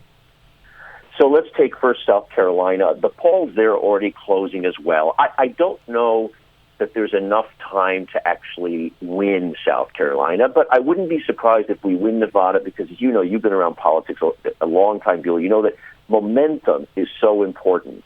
Yep. And if you win the caucuses in Nevada, you get a huge amount of publicity. People will say the firewall's crumbling. Yep. And there's a lot can happen in 1 week between the 20th and the 27th, which is South Carolina. I would not be surprised if he wins South Carolina, and I think we're going to do well enough for people to say, look, wow, in a short amount of time he did well. And then to answer your second question, then it's Super Tuesday. Now, the one thing that honestly, I'm a huge Bernie fan, obviously. I've known him for a while. But when he first ran, the first question I thought, can he raise enough money? And that becomes quite important, as you know, in Super Tuesday, where you've got contests all across the nation. And Bernie has field staff in all those Super Tuesday states because he's been able to raise tens of millions of dollars, and he'll be on the air. He'll have advertising everywhere. So I think that the real question that I think that he's going to get a ton of delegates in that Super Tuesday states, and then you never know. I think then you got Florida coming up after that on March 15th. You've got the bigger states coming. I think we have a great shot to win the nomination. The real question, I wrote a piece about this in the New York Daily News yesterday, which is, are the superdelegates basically going to seize the election from Bernie and hand it to Hillary Clinton? And I think that's something to be raised. I saw that piece. I'm glad you raised it. We got to run along. But if Hillary does have a firewall, right, in my judgment, it's not Nevada for sure. It's not even South Carolina. It's superdelegates. And I think your call on superdelegates to let the process work, right? And let's see where we are, and then make up your mind. Or to put it more fun, I believe the person with the most delegates at the end of the actual votes by the people in the primaries and caucus should be the nominee, period. Yes, right. Absolutely. You know what they call that? They call that democracy, right, Jonathan? I know. Shocker. Oh, my God. There's democracy in the room. We can't have that. Absolutely. Listen, keep up that call because that's very, very important. People have to hear it. Jonathan, love what you're doing. Thank you so much. Say hello to Bernie for all of us, and Thank you for having me. Thank you for having me, Joe. I really love what you're doing. Thank you. Thank you. Jonathan Tassini, The Essential Bernie Sanders. We'll be right back. Connect with The Bill Press Show on Twitter. Follow us at BP Show and tweet using the hashtag WatchingBP. This is The Bill Press Show.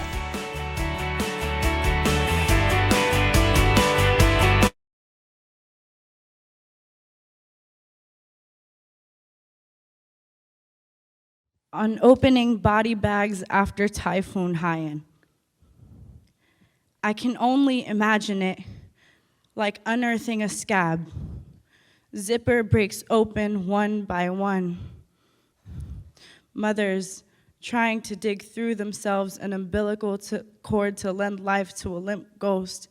There is not enough relief here to hide the scent of what this child used to be. The coconut trees are not high enough to see over the inside out that was made here. Bags do not have the honor of being called burial plots. Churches ain't supposed to be mausoleums. Tacloban was morphed into ground zero. And I watch this while it snows in Madison, Wisconsin, a place where it's easier to live as a rodent than it is to be a colored person. This place drowns my people in a different way.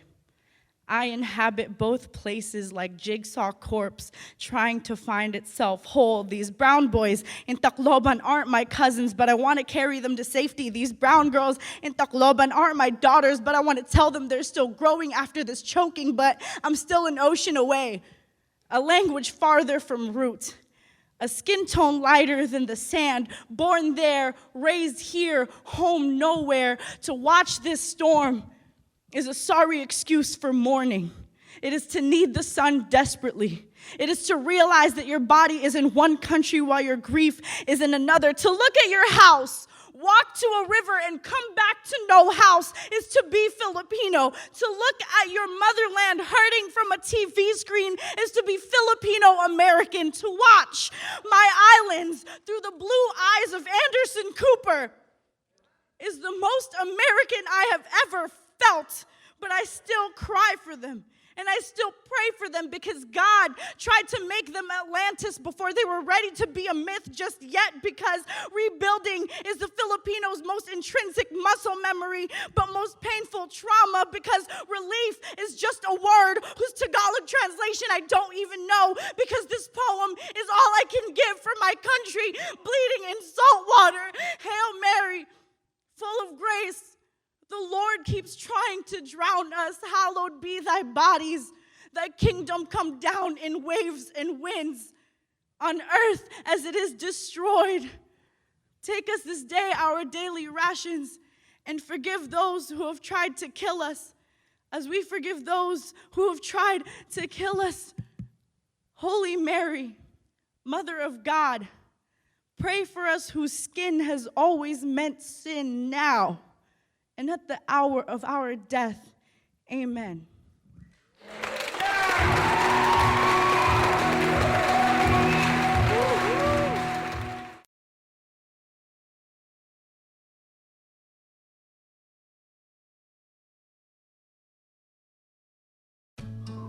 You wouldn't let money just blow out of your house.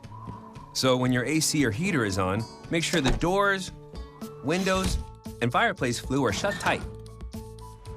If you're headed out, turn down the AC or lower the heat by 10 degrees. And always keep your water heater set at 120. A little bit of common sense goes a long way. Get more great tips at energysaver.gov. So, I'm kind of new here, but I've noticed a trend.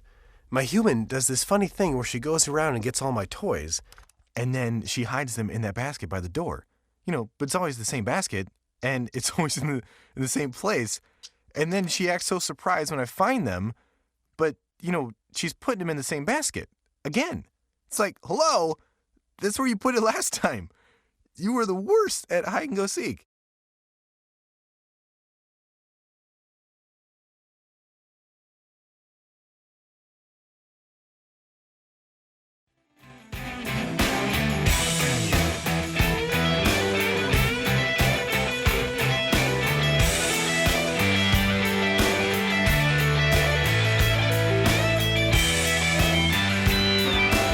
Talking there with Jonathan Tassini on the road with Bernie Sanders out in Las Vegas. His little book, The Essential Bernie Sanders and His Vision for America. And speaking of must-reads, reminder again about my latest book, still getting a lot of stirring things up, getting a lot of publicity. It's called Buyer's Remorse. The full story, looking back now on 7 years of President Obama's administration, all the good things he's done and some of the not good things from a progressive point of view. Buyer's Remorse, How Obama Let Progressives Down. You can, of course, get it at all your all the regular places, bookstore, barnesandnoble.com, or amazon.com. If you want a signed copy, an inscribed copy, going to be signing a whole stack of them after the show today. Go to billpressshow.com. Tell us how you want it signed, how you want it inscribed. We will get it right out to you. $27 for the whole package, mailer, postage, the whole shebang. President Obama yesterday, before he left California, meeting with reporters, answered a whole variety of questions about the South Asian summit that he held, also about the 2016 election. And, of course, he jumped into the whole flap about the Supreme Court nomination to fill the vacancy left by the death of Justice Antonin Scalia. President Obama says he was asked the question, will there be any litmus test to whom you might appoint? There's not going to be any particular position on a particular issue that determines whether or not I nominate them, but I'm going to present somebody who indisputably is qualified for the seat. He was really good yesterday. He was right on, yeah. I mean, some of his comments about how we've just grown accustomed to the fact that the Senate is nothing but obstructionists, right? Like we have. Yeah. He hit the nail on the head. I mean, we've just gotten used to the fact that nothing is going to happen. It shouldn't be that way, of course. And the president says what really he finds. Remember, he is a constitutional professor, or professor of constitutional law. He's a constitutional scholar, and he finds it funny when and amusing when Mitch McConnell would say, "Oh, yes, well, the Constitution says this, but in an election year, there should be a different set of rules." I'm amused when I hear people who claim to be strict interpreters of the Constitution suddenly reading into it a whole series of provisions that are not there. Yeah. Like Mitch McConnell wants us to believe that when in the phrase that says the president, when there's a vacancy of the Supreme Court, the president shall nominate someone to fill that seat. Mitch McConnell says, "Oh, in my copy of the Constitution, there's an asterisk, and the asterisk says, except in an election year." Right. Well, no, not even that. Except in an election year when there's a Democrat in the White House, right? And we have a chance of electing a Republican president, which they have no chance of this year. But at any rate, and that's not the case. No. In season, out of season, any time of the president's term in office, there's a vacancy. The Constitution is clear. The president's job is to make an appointment, make a nomination. The Senate's job is to consider the nomination and vote up or vote down.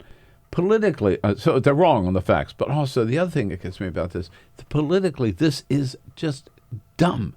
What it does is it sets up the Republicans in the Senate, in the House, because Paul Ryan now says he agrees, and those running for president as pure obstructionists who are using totally naked partisanship to block somebody, and whomever President Obama nominates is going to be first class, middle of the road, probably confirmed by the Senate for their appeals court seat. That's probably where it's going to come from. Probably confirmed unanimously or near unanimously. And it's just going to make the entire Republican Party, again, look like nothing but a bunch of do-nothings, a bunch of obstructionists. Is that really what they want in this election year? And then the other thing is, they didn't think this through, right? You know what? What if Bernie or Hillary become the next president? They'll get somebody even worse from their point of view. Yeah. Yeah, right.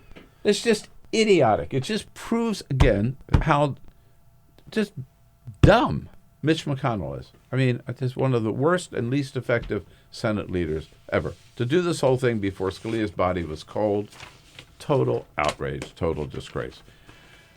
Give me a chance to come back with a parting shot, and I will. All right, see you soon. To talk about the 2016 election, this is the Bill Press Show.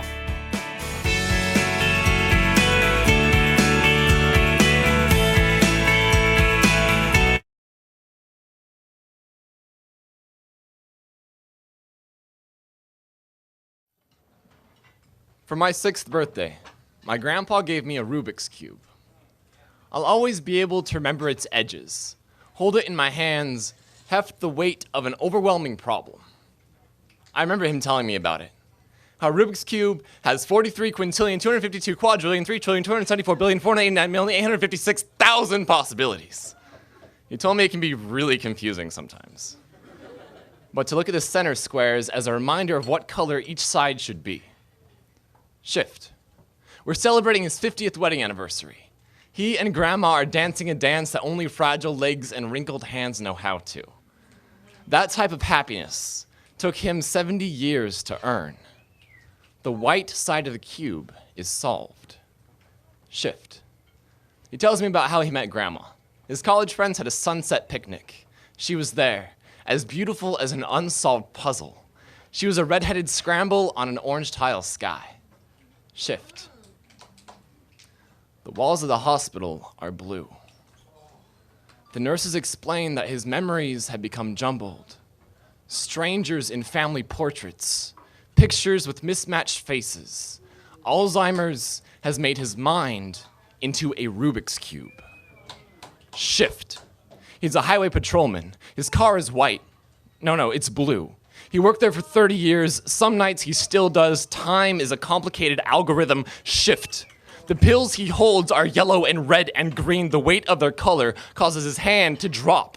I try to shift his tiles back into place, but people don't have center squares. His mind is a hospital bed divided by zero. Shift. My sister's wedding is white, but he doesn't know why. Shift. World War II is every color. The South Pacific is blue. The islands are green. There is so much red. Shift. Grandpa, table, cube, name, scramble, California, guitar, grapefruit, highway, wedding bell, war, stick shift rifles, South Pacific mirrors, shift, shift, shift, shift, shift, shift, shift. The temperature of his hands is blue. Death is colorless. I will always remember his edges. Hold him in my hands, heft the weight of an overwhelming problem. I was unable to attend his funeral. I never found out the algorithm to solve him. A Rubik's Cube has over 43 quintillion possibilities. A casket only has one.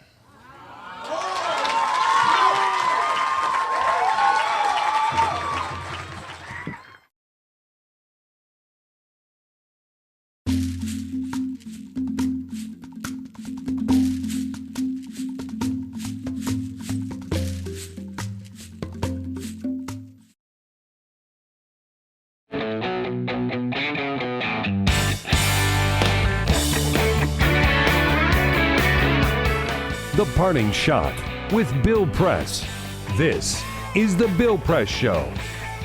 Well, you know, the 2016 presidential primary, of course, is far from over on the Republican side or the Democratic side, but it's already gone down in history. Years from now, people are going to still be talking about this year's Republican primary as the meanest, the ugliest, the nastiest we've ever seen, all of which was on full display Saturday night at the GOP debate. Forget the issues. It was just one personal insult after another. Donald Trump calling Ted Cruz the biggest liar he's ever met. Cruz calling him a liar in return. Ted Cruz accusing Marco Rubio of lying about his record on immigration. Donald Trump not only insulting Jeb Bush, but blaming his brother for September 11. As a Democrat, sitting home watching the debate, I was amused to see Republicans form a circular firing squad. But I got to tell you, as an American, I was embarrassed and ashamed. These Republican candidates show no respect for each other, nor do they show any respect for the high office to which they aspire. That's my parting shot for today, folks. We will give you Wednesday now to make the most of it, but come back and see us again tomorrow. This is the Bill Press Show.